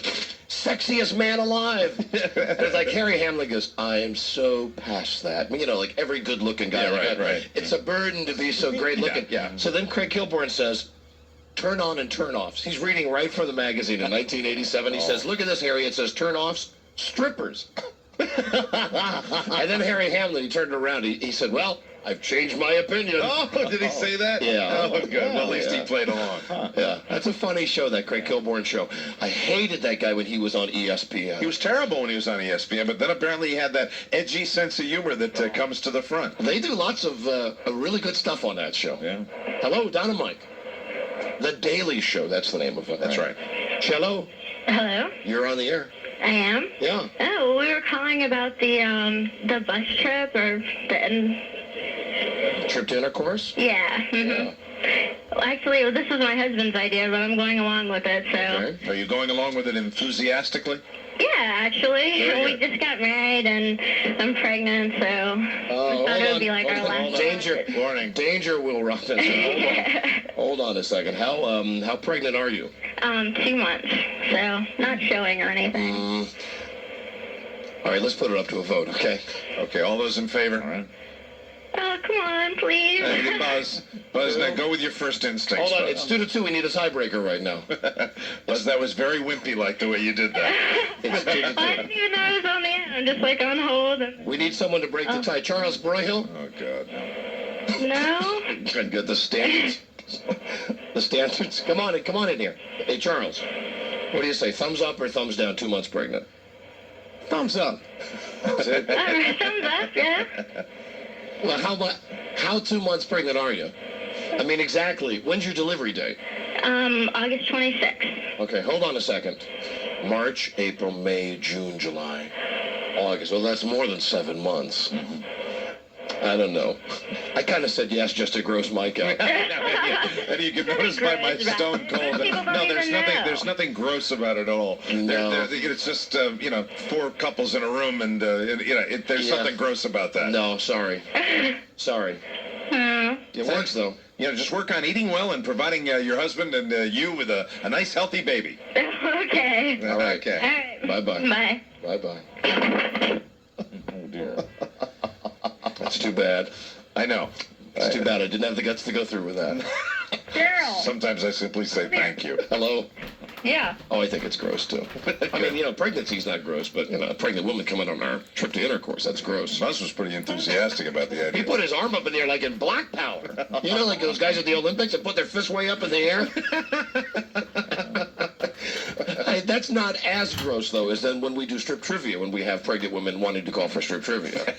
That's grosser than a 2-month pregnant woman wanting to come on our trip. Well, usually with strip trivia, too, we're talking 8 and 9 months.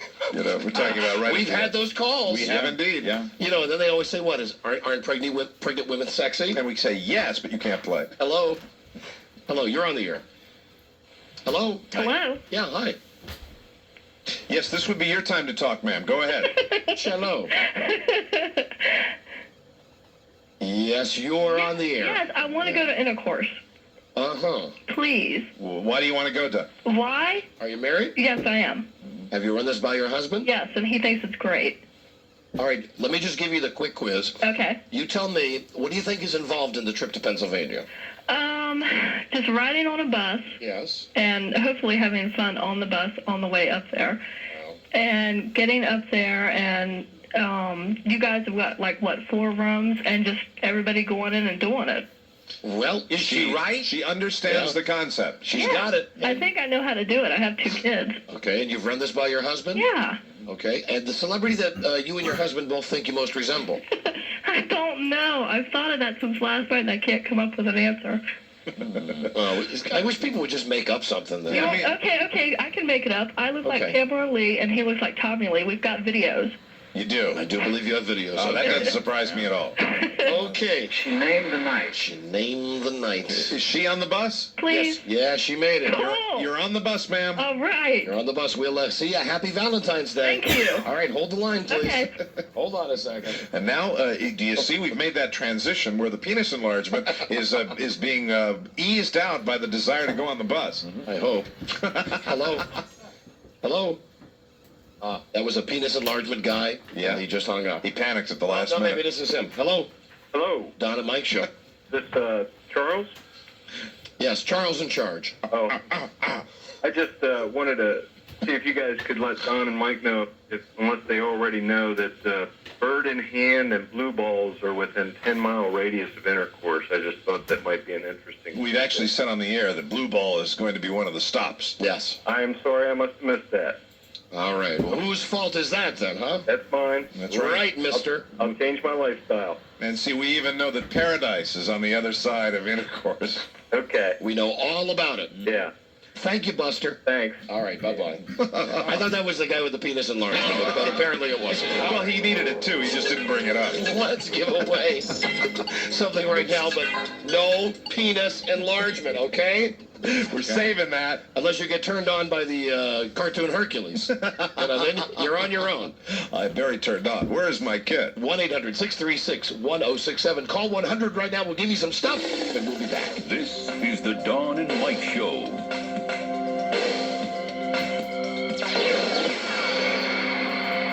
106.7 WJFK. 95 southbound, starting to see tie-ups now through Newington and then jammed approaching Quantico with the left lane blocked with a 5-car wreck and a tractor-trailer that lost its drive shaft. Outer loop also a slow trip from the Dulles Toll Road through Tyson's, and 66 westbound now back up to speed between Roslyn and Centerville. This update brought to you by Laurel Park. I'm Pat Rendell for the Don and Mike Show on WJFK. Fox Morning News is the beat of Washington. It's where you feel the pulse of the place you live, where you get weather, local news, traffic from News Chopper 5, all that, and all this. Famous faces, neighborhood news, consumer news, great escapes and outrageous adventures. The local beat, the offbeat, and of course, the view from the hill. We don't just cover your day, we cover your life on Fox Morning News on Fox 5. The beat of Washington. Lisa has a crush on the school bully. Would you like to come over to my house after school? Okay, but if anybody sees us, I'm just there to steal your bike. But Bart does not approve. You nuts! I'll probably never say this to you again, but you can do better. Can Lisa make her main man less mean? Nuke the whales? You don't really believe that, do you? I don't know. Gotta nuke something. Touche. The Simpsons. Tonight at 7 with another great episode at 6 on Fox 5. I wake up in my extended split level with the extended mortgage, survive an extended wait for the bathroom, and find there's no hot water because someone before me took a nice extended shower. After an extended attempt at starting my car, I begin the extended drive to work, where my morning extends into lunch.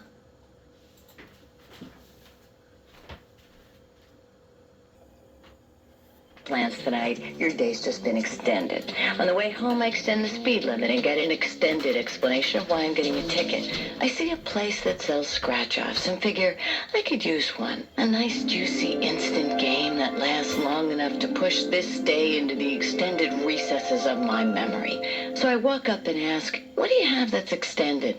Try Money Maze from the Maryland Lottery. It's an extended play scratch-off game. That means extended fun, extended suspense. Everything you look for in a scratch-off. Extended with a $15,000 top prize. But hurry, unlike the game, Money Maze scratch-offs won't last. Overall approximate odds 1 in 3.8. Imagine being able to tell who's calling before you even pick up the phone. Mom, it's Maisie Webb. I'll get it. Hi, Maisie. With Bell Atlantic Caller ID, you can do just that. Dad, it's the plumber. Let it go, hon. The number's on the box. I've got to see this play. The Caller ID box also stores the name and number of up to 25 calls, so you'll know who's called, even if they didn't leave a message. Matthew, it's Lynn Walquist. Should I get it? No, I'll get it. Hi, hello? Lit? Now you can get the Caller ID box at no extra cost when you order during Bell Atlantic Simple Savings Days. Call toll-free 1-888-989-BELL to order Caller ID today. It's my teacher. I bet she found the frog. Who is it, honey? Can we talk, Mom? Call 1-888-989-BELL for Caller ID during Bell Atlantic Simple Savings Days. And get a Caller ID box at no extra cost. Bill credit option available. Offer for first-time Caller ID subscribers only. Caller ID is available in most areas, not all calls identified. Monthly service charge applies. Offer ends April 12th. This weekend, would you rather A. Apply a hot oil treatment to your wire-haired terrier, B. Organize your closet first by color, then by fabric type. If none of these options appeal to you, perhaps you should drop by our newest Gateway 2000 Country Store, C. Take your teenaged son clothes shopping. where you can learn about computers at your own pace, talk to a nice salesperson who explains stuff in plain English, and experiment with different Gateway systems, all of which feature Intel Pentium processors. Unless you got a better way to spend your free time. D. Alphabetize your canned goods. All Gateway 2000 systems use Intel Pentium processors. Gateway 2000 Country Stores is a wholly owned subsidiary of Gateway 2000 Inc. Visit your Gateway Country Store at 2910 Prince William Parkway in Woodbridge or at 401 North Frederick Avenue in Gaithersburg. Courtyard by Marriott takes you inside our honeymoon suite. To us. Because the most valuable thing a man can have in this world is... The Grayson account. At Courtyard, our honeymoon suite is for people who are married to their jobs or just living with them. You'll find everything you need to relax and prepare for the day ahead. From a place to plug in your PC to a spacious work desk, which also doubles nicely as a table for your refreshments. You the man. No, baby, you the man. No, you the man. You the man. You the man. Hey, we the man. Courtyard, a hotel designed by business travelers. For reservations, call your travel agent or 800-321-2211. Convenient locations in Crystal City, Roslyn, Alexandria, and Washington, D.C. Visit their newest hotels in Chesapeake, Virginia, Berkeley, West Virginia, and Toledo, Rossford, Ohio. Picture Perfect is a perfect romantic comedy raves entertainment time out. That's very sweet. Jennifer Aniston stars as Kate, a single woman who creates a fictional boyfriend for herself in order to get the attention of the man she really wants. Oh, wow. In Picture Perfect, on video now. Why did you come here to ask me? I will pay you $1,000 to go have dinner with me. But the one thing Kate didn't plan on... This is my Nick. Understand. Excuse me. Was falling in love with her fictional man. Oh, my God. That's my first official test pin. It's warm, witty, and wonderful, says David Sheehan. I don't normally do this. I don't know if it's the wine, maybe, or if it's the beer. Jennifer Aniston provides humor and sexiness, raves the New York Post. And I want to know where you were this morning. We had sex, Bubby. The really dirty kind. Wow. Jennifer Aniston, Picture Perfect, rated PG-13 from Fox Video. And from Mike Lee, the director of Secrets and Lies, comes Career Girls, the critically acclaimed new comedy Siskel and Ebert give 2 thumbs up. Career Girls, rated R from CBS Fox, and Picture Perfect, now available to rent on video. Station with less BS, WJFK. This is the Dawn and Mike Show.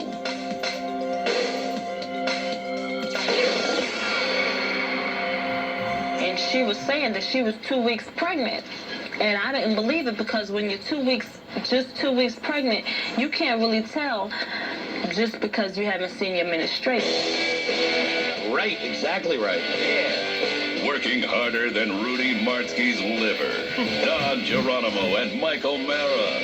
Rudy is in Japan, Nagano, and we'll have him on the show tomorrow live from Japan now.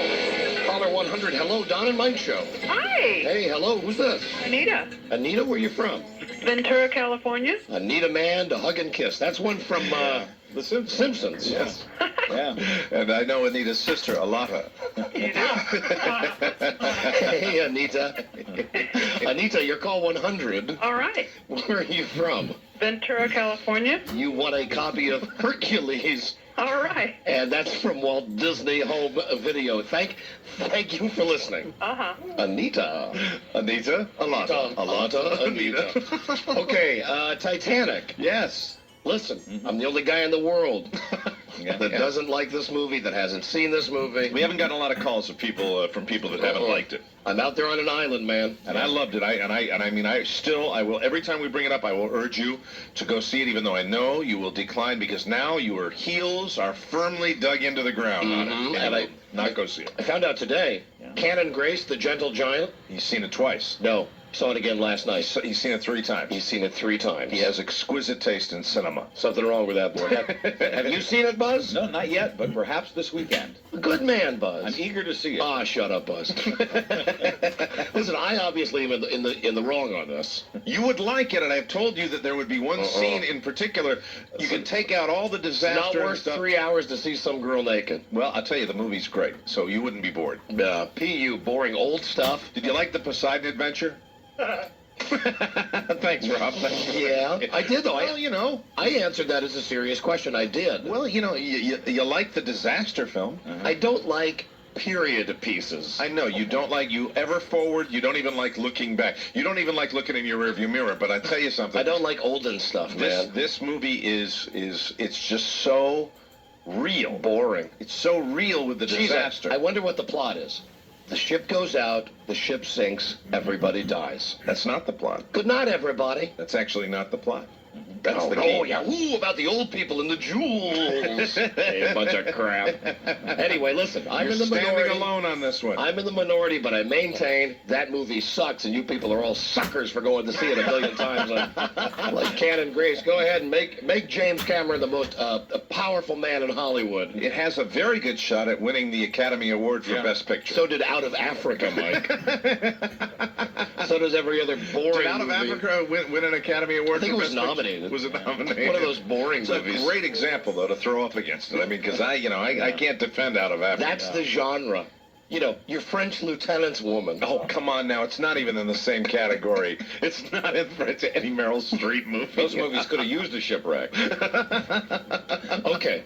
Oh, James Cameron makes no money for Titanic, it says on my screen now. But listen, down he the doesn't. road. He actually threw the money away because it was overrunning the cost. He's such a generous man. And he said forget about it. He will earn nothing down the road from the movie Titanic. Gosh, let's send him our money. After we send our money to John Elway, who thankfully finally has won the Super Bowl. Let me see now. So now going to see the Titanic is basically just handing your money to this guy without any. That's right. It's like charity in your mind. It's giving this movie to him without any benefit to yourself. Like perhaps enjoying a good 3-hour movie. What a boring idea for a movie. Why are you so against this? I was against Why it. are you? You've been. I will give you that. You've been 2 against years it. I've been against it. You've been against it from the beginning. When they announced the plans for the movie, I said, I cannot imagine a more boring topic. And then when they said it's 3 hours long. Now, can I tell you something, though?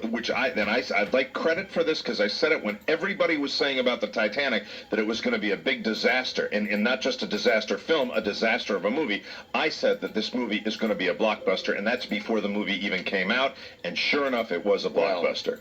Gold star for you, Mike. I know. I just thought Good for you. You're coming on. Maybe I shouldn't throw that in now with the way you feel about this No, movie. listen, you're proven right. I just think I'm right, and everybody in the world I will is give wrong. you credit, though, early on, before anybody. Yeah. You were saying that As Good as It Gets is a good movie. Well, listen, you don't have to go out on a limb to say a movie with Jack Nicholson and Helen Hunt's going to be good, but this Titanic... Jack Nicholson has made a lot of stinkers in the last few years. Listen, about Titanic. Yes. Here's what I want to say about Titanic. Okay.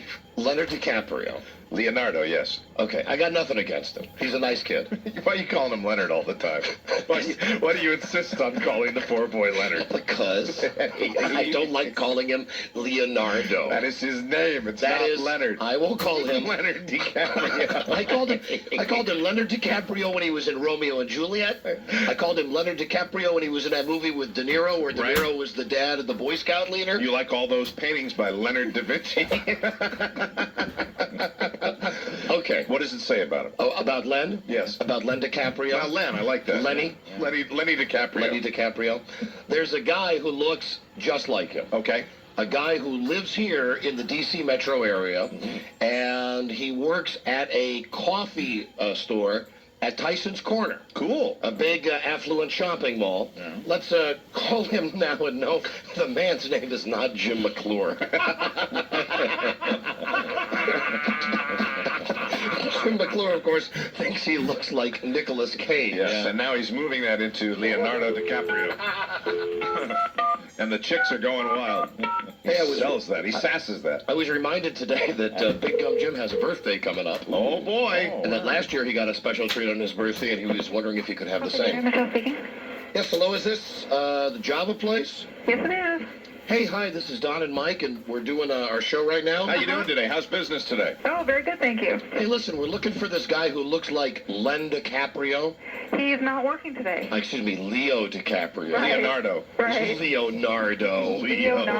Leonardo. Donatello. He's not there, right? He's not there today. Have you worked with him before? Oh, yeah.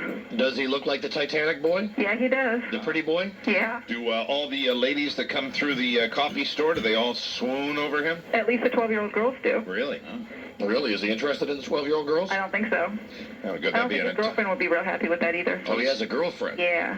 How much like Leonardo DiCaprio does he look? I mean, is he? If you saw him walking in the mall, would you think, hey, there's a guy who looks like Titanic boy, or would you say, Titanic boy, it's you? No, he looks like Titanic boy, but he's 6'5". Oh, so that was because Leonardo That picks you DiCaprio is up right away. a little pipsqueak. He's a little That's short guy. Yeah, all the Hollywood people are pretty small.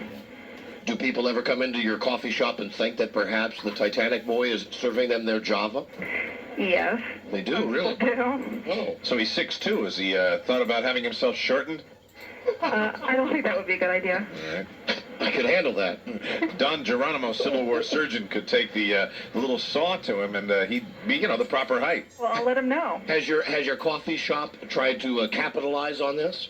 No, actually, we haven't. We haven't tried to. You think it might be a good idea? I don't know. You don't have any signs of saying Titanic boy serves you your coffee? No. Have you ever thought about having him do it shirtless? No. Are you the coffee store at the bottom of the escalator on the left? Yeah. Right near the restaurant? That's right. That's us. Okay. No. All right, that's pretty, heavy traffic area, too. Yeah, it is. Does he have lots of girls coming on to him? Yeah. Really? Yeah. Wow. How about you? No, not me. I'm a married woman. You're a married woman, but, do you think maybe wouldn't this be exciting? No. No? Do you ever look at him when he's grinding beans? No. Does he whip up those fancy coffees, like with the milk on top? Yeah, he does those. Oh, does he steam the milk? Yes, he does. Does he brew a mean latte? He sure does. Oh, You have to dreamy. come in and find out. Really? What's your biggest seller there? Lattes and mochas. Lattes and mochas. Steam my milk, Titanic boy. Have you? Tell him Hey, that. we could run over there. Is he working tonight? No, he's not. Well, listen, tell him we called, and I will. We'd love for him to call our show sometime. Okay. And we'd love to get him down here and give him the old hairy eyeball, see what he looks like. Okay. All right, thank Let you. us know. All right, thanks. Bye-bye. You're welcome. Bye-bye. And who knows? We'll be having to give away that present that we're trying to give away. Maybe we can give that to him. I don't think he needs that. Not with his face. Hello, Don and Mike Show. Hi, this is Stephanie. We want to go to intercourse. Oh, are you married, Stephanie? Yeah. Yeah. All right. Where are you from, Steph? Well, I'm from Pennsylvania, actually. You're from where? I am from Pennsylvania, actually, but we live in Maryland now. Oh, good, good. And, I've always told my husband that Virginia's for lovers, but Pennsylvania has intercourse. That's very good. Is that your husband laughing in the background? Yes, it is. Wonderful. So you have run this whole story by him?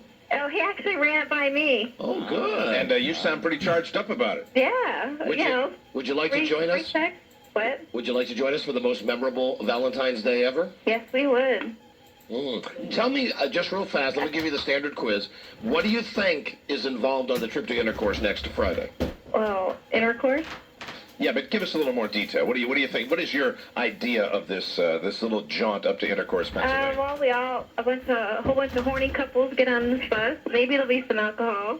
And we get up there, and a whole bunch of horny couples get off the bus and go into hotel rooms and have sex, and then they get back on the bus. There you go. Well, is she right? Yes, Bob Barker. We'll give it to her technically. I mean, I don't know about if there's going to be anything happening on the bus on the way up there. That's right. But, everything else sounded pretty right on. Well, she's got the maybe concept. if we pass through Bird in Hand, maybe some of that can go on. Love those Pennsylvania cities. Yeah. Who is the celebrity that each of you think you most resemble? Oh, my husband thinks that I'm a cross between Helen Hunt and that girl from Friends with the long hair. Yeah, baby. Which one? The one with the big boobs or the one that's having a baby? I definitely have the boobs, yeah. Oh, you do? Yeah. Do you have Jennifer Aniston boobs? I did, but I had a breast reduction. Oh, you did? A reduction. Bravo. And isn't that generally, like when you're calling a certain sexual act a Monica now? And she plays Monica on Friends. Generally, if you want to compare a pair of breasts, you would say, isn't that what you would hold up as the example? Rachel is who she plays on. Oh, Friends. right. They're I'm Rachel's sorry. breasts. Monica is Courtney Cox? Is Courtney Cox. Right, Yeah. right. Okay, my bad. But she's got Courtney Cox is a little too thin. I'm no friend of Friends, but I am a friend of Jennifer Aniston. Jennifer Aniston, so you would call them Jennifers. Yeah. Yeah. And you call, hey, Jennifer, hey, nice Jennifers. I wonder if she'd be interested in a Monica. Yeah, and when it... My husband resembles who's that guy? What's that? Huh? Who? He's trying to think. Tell me I have a 4-hour radio show to do Rick here. Moranis. Rick Moranis. Oh, yeah. Rick Moranis. Okay. I don't know who that is, but he's a good-looking one. Oh, yeah, Rick Moranis is a very handsome man. You're on the bus. Both of you kids on the bus. What time does it leave? Hold on, and one of our representatives will tell you about that. Now, listen, you got to... one of our representatives. You got to be ready to block out the whole day next Friday. Okay. Okay? You hold on and talk to one of our travel agents. Hold on. Now, listen, before we break, you want to talk to a lady who saw the Titanic boy yesterday? Yes, that's a great idea. She saw him at the coffee shop. Hello, is this Teresa? Yes, it is. So did you check him out? Oh, my gosh. Actually, I was in line, and there was this really tall guy in front of me, and I saw his profile, and I knew immediately he looked like Leonardo DiCaprio. Did you swoon? It stopped my heart. Really? But, yeah. I would, I'm picturing Leonardo DiCaprio 6'2". Did he look a little geeky? No. No. Built. Very nice. Oh, boy. Very nice. Ladies love that Titanic boy, Oh. for sure. Yeah. Well, and along with the height, too. Really? Did he have the greasy hair like Titanic boy has? A little bit, yes. Did you linger? Did you spend more time in the coffee shop than you normally would? Yes, and it was really more observing the people around us. We had a couple other ladies who walked in and were like, whoa. Were all the ladies eyeing him up too? Oh, yes. He could make some money right now. He could go out to, be one of those lookalikes and go out there. And that lasts usually about 4 weeks, but actually he could, go out there, strike while the iron's hot. So to speak. He could get a lot of chicks. Oh, absolutely. He could bone a lot of chicks. Listen, I look much shorter in the movies. There, that's the line. Hello? Hello? Don and Mike Show. Hi. Hi, guys. Hello. I just wanted to tell you, I've seen 3 movies, The Titanic, the As Good as It Gets, and Good Will Hunting. And you know what? Titanic was the best. Well, you're an idiot. No, she's not. What do you want me to say? She's not an idiot. It was such a disappointment. She is not enough. Stop that. Listen, Mike, I got Tourette's, okay? That just got it spewed out, I think right? it's time that I announce that now. Just an idiot. Hello, everybody. Anybody know Buzz? Yes. You haven't seen it, have you? No. Nah. Yeah, my man Buzz Burbank. My man. Hello. Hello. Hello, Don and Mike. Don and Mike, Radio Guys, how you doing? Listen, I've said all along, doing great. I'm in the minority. Everybody loves the movie except me. Well, that's Everybody. very nice of you to say that. That's very Everybody nice of you to is say. wrong. You'd love it. Well, I haven't seen it either, and I don't think I am saying that, movie. if we erased your editorial stance, which I know is very important to you, I hate history. if you took that away, because now I know there's absolutely no way, under any circumstances, that we could force you down, and even if you did like the movie, you would never say you liked the movie. I might, but I would never see it. You take that away, you say, if there was none of all this and all this discussion about it, and you went to see it, I'm telling you, I would come in like on a Monday and I would say, you'll like this movie, like you do with me, like you told me that I would like that movie As Good as It Gets. But that's a good movie, Mike. And listen, let me clarify just my personal taste on history. Yes. I think I've said this before. My theory is I like history that started around the time I was born. So like the Apollo astronauts, hey, that's cool history, man. That's going into space. You like history that maybe involves mourning, like what happened in the morning. That's the kind of history. Oh, you like can Apocalypse Now? No, like what you had for breakfast in the morning. That's your kind of history. That's how far. You don't Oh, like yes, to look I got back. you. You Okay, understand? right. You I don't got like you. to look back too Okay. far. I was thinking, napalm. I love the smell of napalm in the morning. I saw him interviewed the other night by Tom Snyder, Robert Duvall. I hate seeing him on every Tom, Dick, and Harry show because he's got a movie to promote. He's going to be on Regis tomorrow. That's another movie that looks real good, The Apostle. Yeah, it looks all right if you like serious movies. I just thought I'd pile on a little bit. While we're talking about movies you would probably hate that I would like, I thought I'd throw that one in there because that's one I want to go see. But it's not anywhere. It's not in any theaters. You can't see it right now. When is the next Tom Arnold movie coming out? He would have been great in Titanic. Tom Arnold. Wearing the outfit he had on in the Stupids. That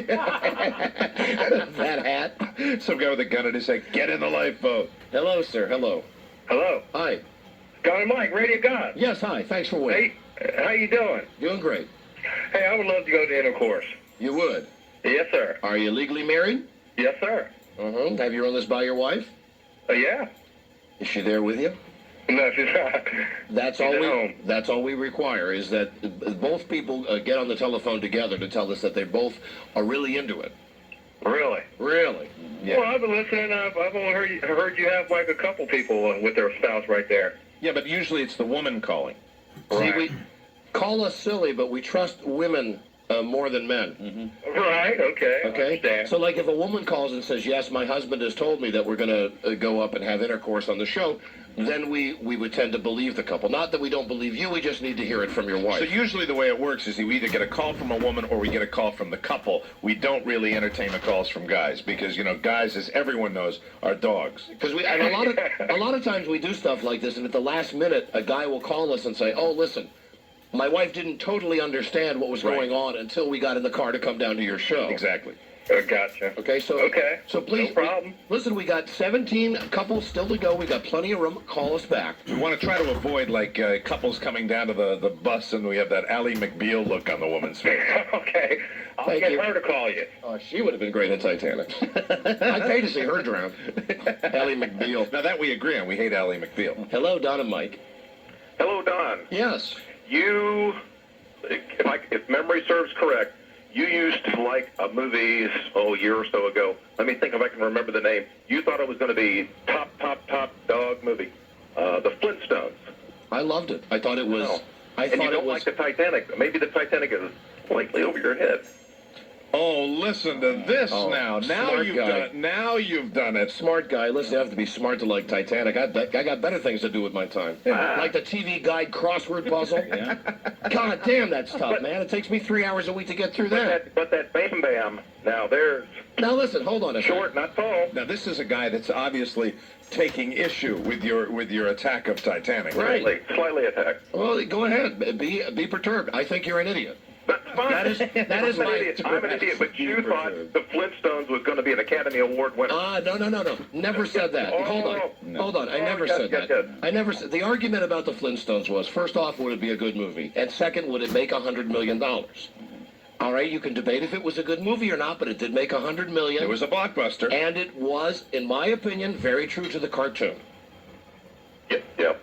I grant you that. That was a long time ago, too. You know, things change. If you want to hold us to everything we say like 10 years ago, we have to also remember that Rosie O'Donnell was in that movie. And if that movie came out today, there would be a totally different perspective on Well, she couldn't play. She weighed like 100 pounds less when that movie was made. Right.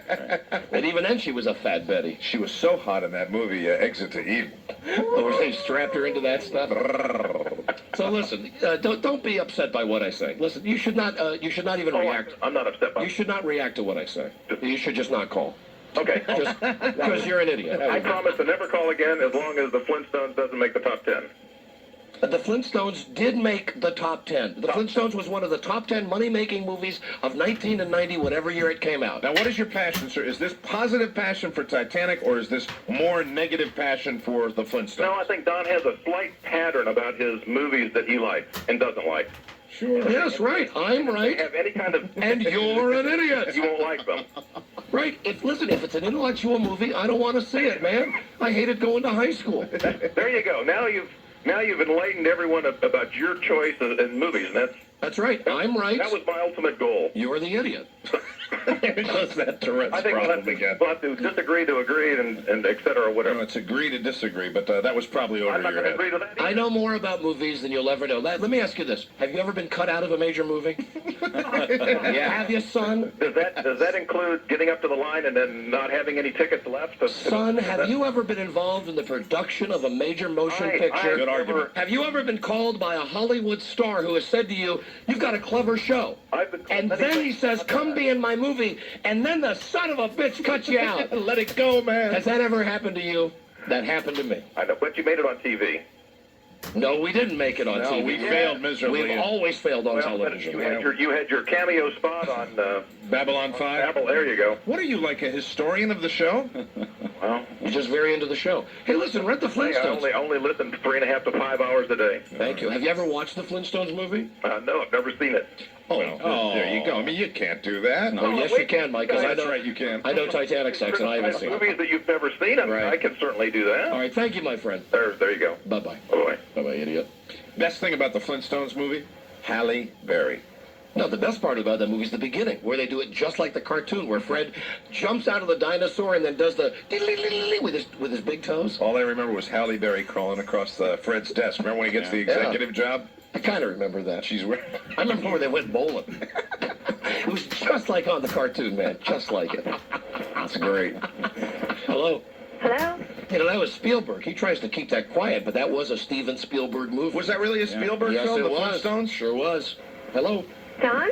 Yeah, you hear him talk about Schindler's List and Amistad. You never hear him stand up and say, I was the man behind the Flintstones. But if you ever go to his house, that's the first movie you're going to bring up to him. So you're my genius, man. The Flintstones, man. I love it when the washing machine talked to Wilma. I hate this job. You know, it was the big elephant with the big now nose. I'm remembering at the beginning, he really does slide down the brontosaurus tail. Yeah, right? it's all done exactly like the cartoon. And that's when you were standing up in the movie. I loved it. I loved it. And at the end, when the girl comes out with the ribs and puts them on the tray on his car and his car tips over, they do that too. They did it just like the opening of the cartoon show. Fantastic. Okay. It's much better than Titanic. Flintstones is a much better movie than Titanic. You almost sold me on that. Hello. Dynamite? Yes. Hi, it's Vicky. How are you? Just fine, thank you. Listen, Don, I think I'm probably the only female on this earth that agrees with you. I have no desire to see Titanic. Well, none. I would like to point out, as I speak for the Titanic, I would like to point out on behalf of the Titanic, which is paying me no salary whatsoever, that most of the calls that we have gotten in favor of that point, that they don't like the Titanic, have not seen the Titanic. Yeah? I just don't like lovey and what's stories. I like funny movies. Now, what's your favorite movie? Fast Times. Fast Times on on High? Pretty good. All right, that's good. Good old goofy movies. I don't like Friends, and I don't like Ally McBeal. What's your favorite Tom Arnold movie? Ooh. Don't have one. Sorry. Oh, well. Sorry. Here you were, almost just an inch away from joining the club. There you part ways. That's right. Joining the Don Geronimo Big Forehead Club. Never seen a Tom Arnold movie. Police. What about Big Bully? I've watched Big Bully. We got a break. We'll be right back. This is the Don and Mike Show.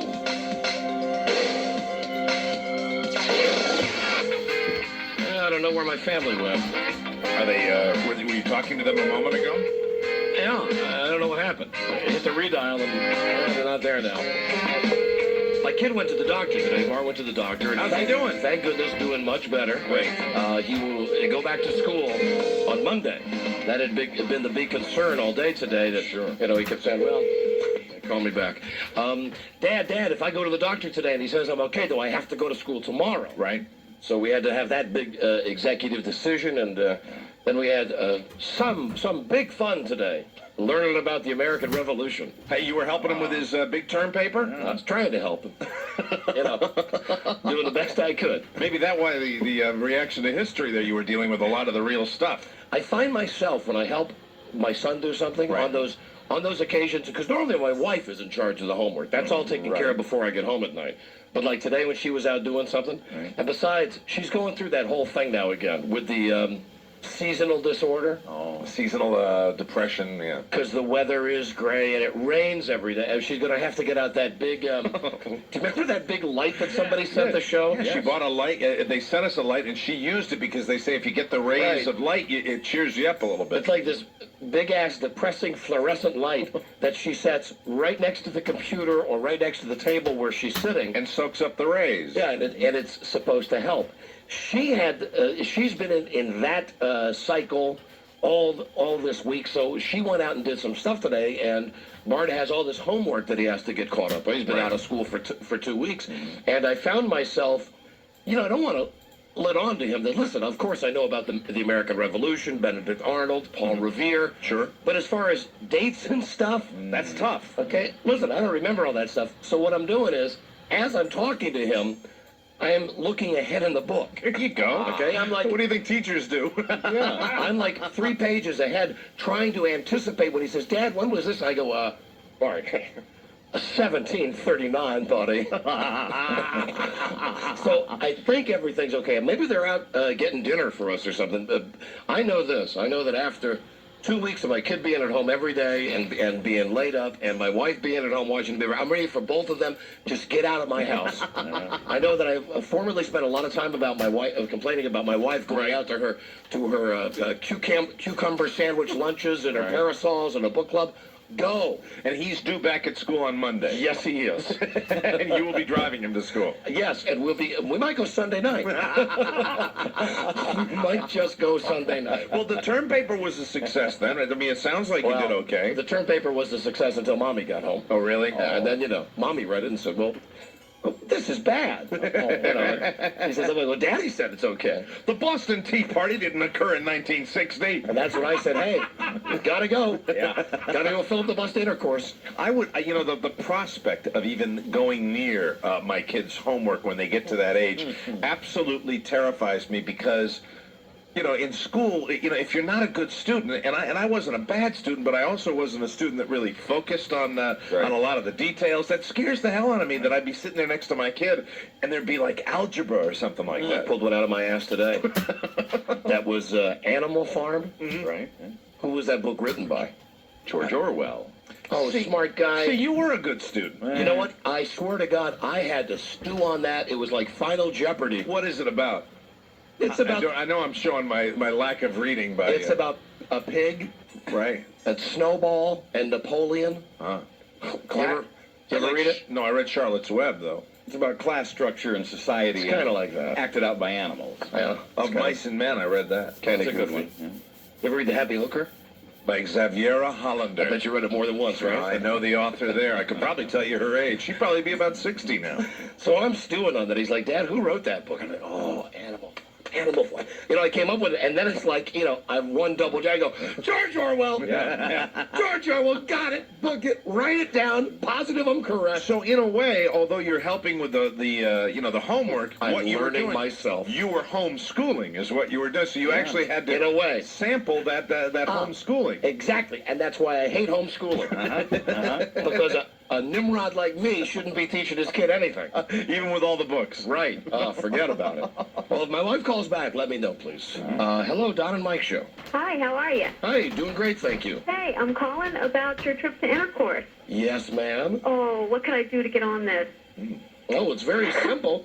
If you have your husband's permission. That I do. If he's a willing participant. And he has your permission. Oh, he can be whipped into be willing. Not a problem. Have you run this by him? He just ran it by me. Oh, even better. Usually the way it happens. That's how we like it. Yeah. And let me ask you the same question as everybody. What do you think you're getting into? What do you mean? You know what we mean. What do you think that the trip entails? Just give us your bird's eye view of what you think the trip's going to be all about. A nice romantic deal with a little bit of sensual, little playing, a little fun. Why? Maybe you better. Female view? You better ask him again, Bob. Is she right? No. She's playing the wrong tape. No, sorry. You better ask your husband and then call us back. Thomas? Yes. Oh, sure. Listen. We've got 17 couples to go on this trip, and we're not even going until next Friday. So ask your husband to really explain all the details and what's expected of you. And listen, hey, guys, all you husbands out there, don't Fabio-ize this. To your wives. Don't tell them it's going to be flowery and romantic. This is raw sexuality peppered by comedy moments. And you must be very comfortable with not only your own nudity, but possibly other people's nudity. Because there is a room shortage issue. Yeah. Oh. 24 couples, 4 rooms, 2 disc jockeys. Well, that's not a problem. All right, well, listen, run it by him and call us back. Okay. Okay? Okay. Thank you. Very good. That's the first time we said, when the word romantic came into play, I don't think so. No. Hello, Don and Mike Show. Yeah, Don and Mike. Yeah. Cool show. I want to get my wife on that bus. You want to get your wife on that bus? Go on, get. Shoot. Get on that bus. Shoot. Come on. Come on. Get on the bus. Mama, get on the bus. Come on, Mama. Get on the bus. Mother. It ain't nothing. Go on, get. Mother. How do I go about it? Well, where are you from, sir? Wichita, Kansas. All right, problem number 1. You live very far away from where we do the show. We do the show from Washington, D.C. I know. We're heading there. You're heading here. What are you heading there for? Smokers convention? No. Okay. That's just a little I joke. don't imbibe. You don't imbibe? No. I don't. Doesn't that mean you don't drink? I do that.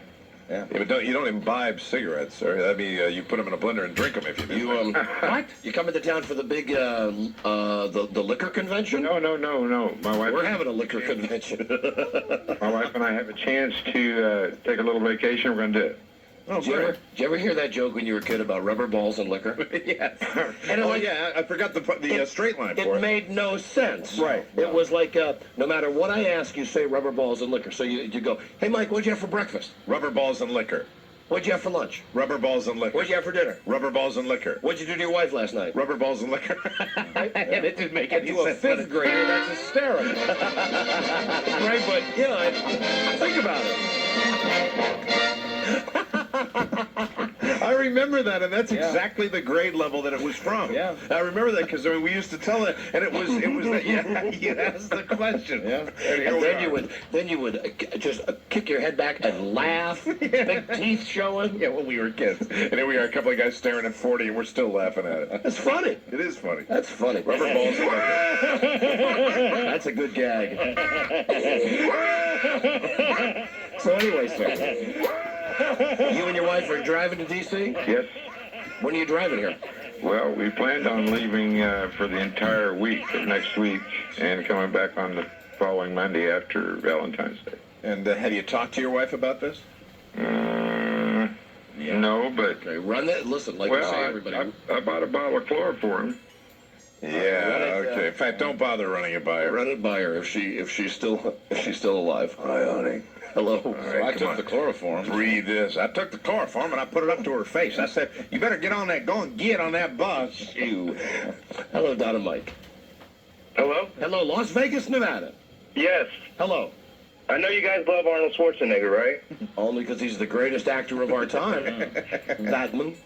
Well, you know, he's got so much money, so I work at a hotel, and he's in the high limit area, and he's playing $5 a hand, and that's usually for, you know, the high rollers.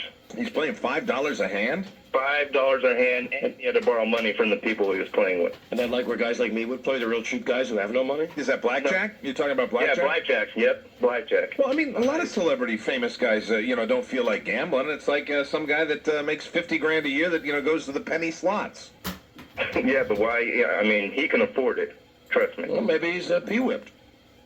Maybe. Maybe Maria runs the purse strings of that. Listen, I'm a bold man myself, and I'm picturing Maria now, like up in the hotel room, handing Arnold like $10 to go down to the casino. There you go, Arnold, and don't spend it all really quickly. Listen, my wife runs our money. Mm-hmm. I don't touch it. I don't know anything about it. I say, "Mommy, can I have some money today, please?" She hands it to you, and you take it. And you take as much as you can get. That's right.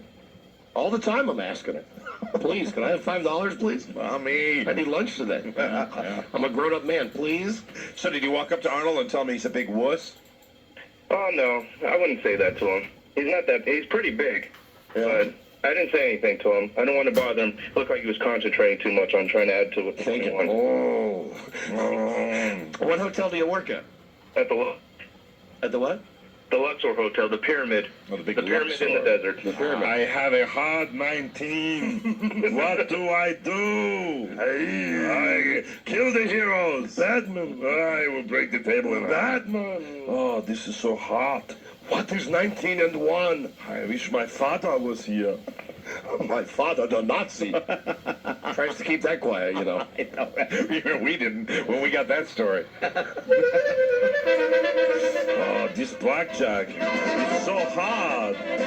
What is 17 and 3?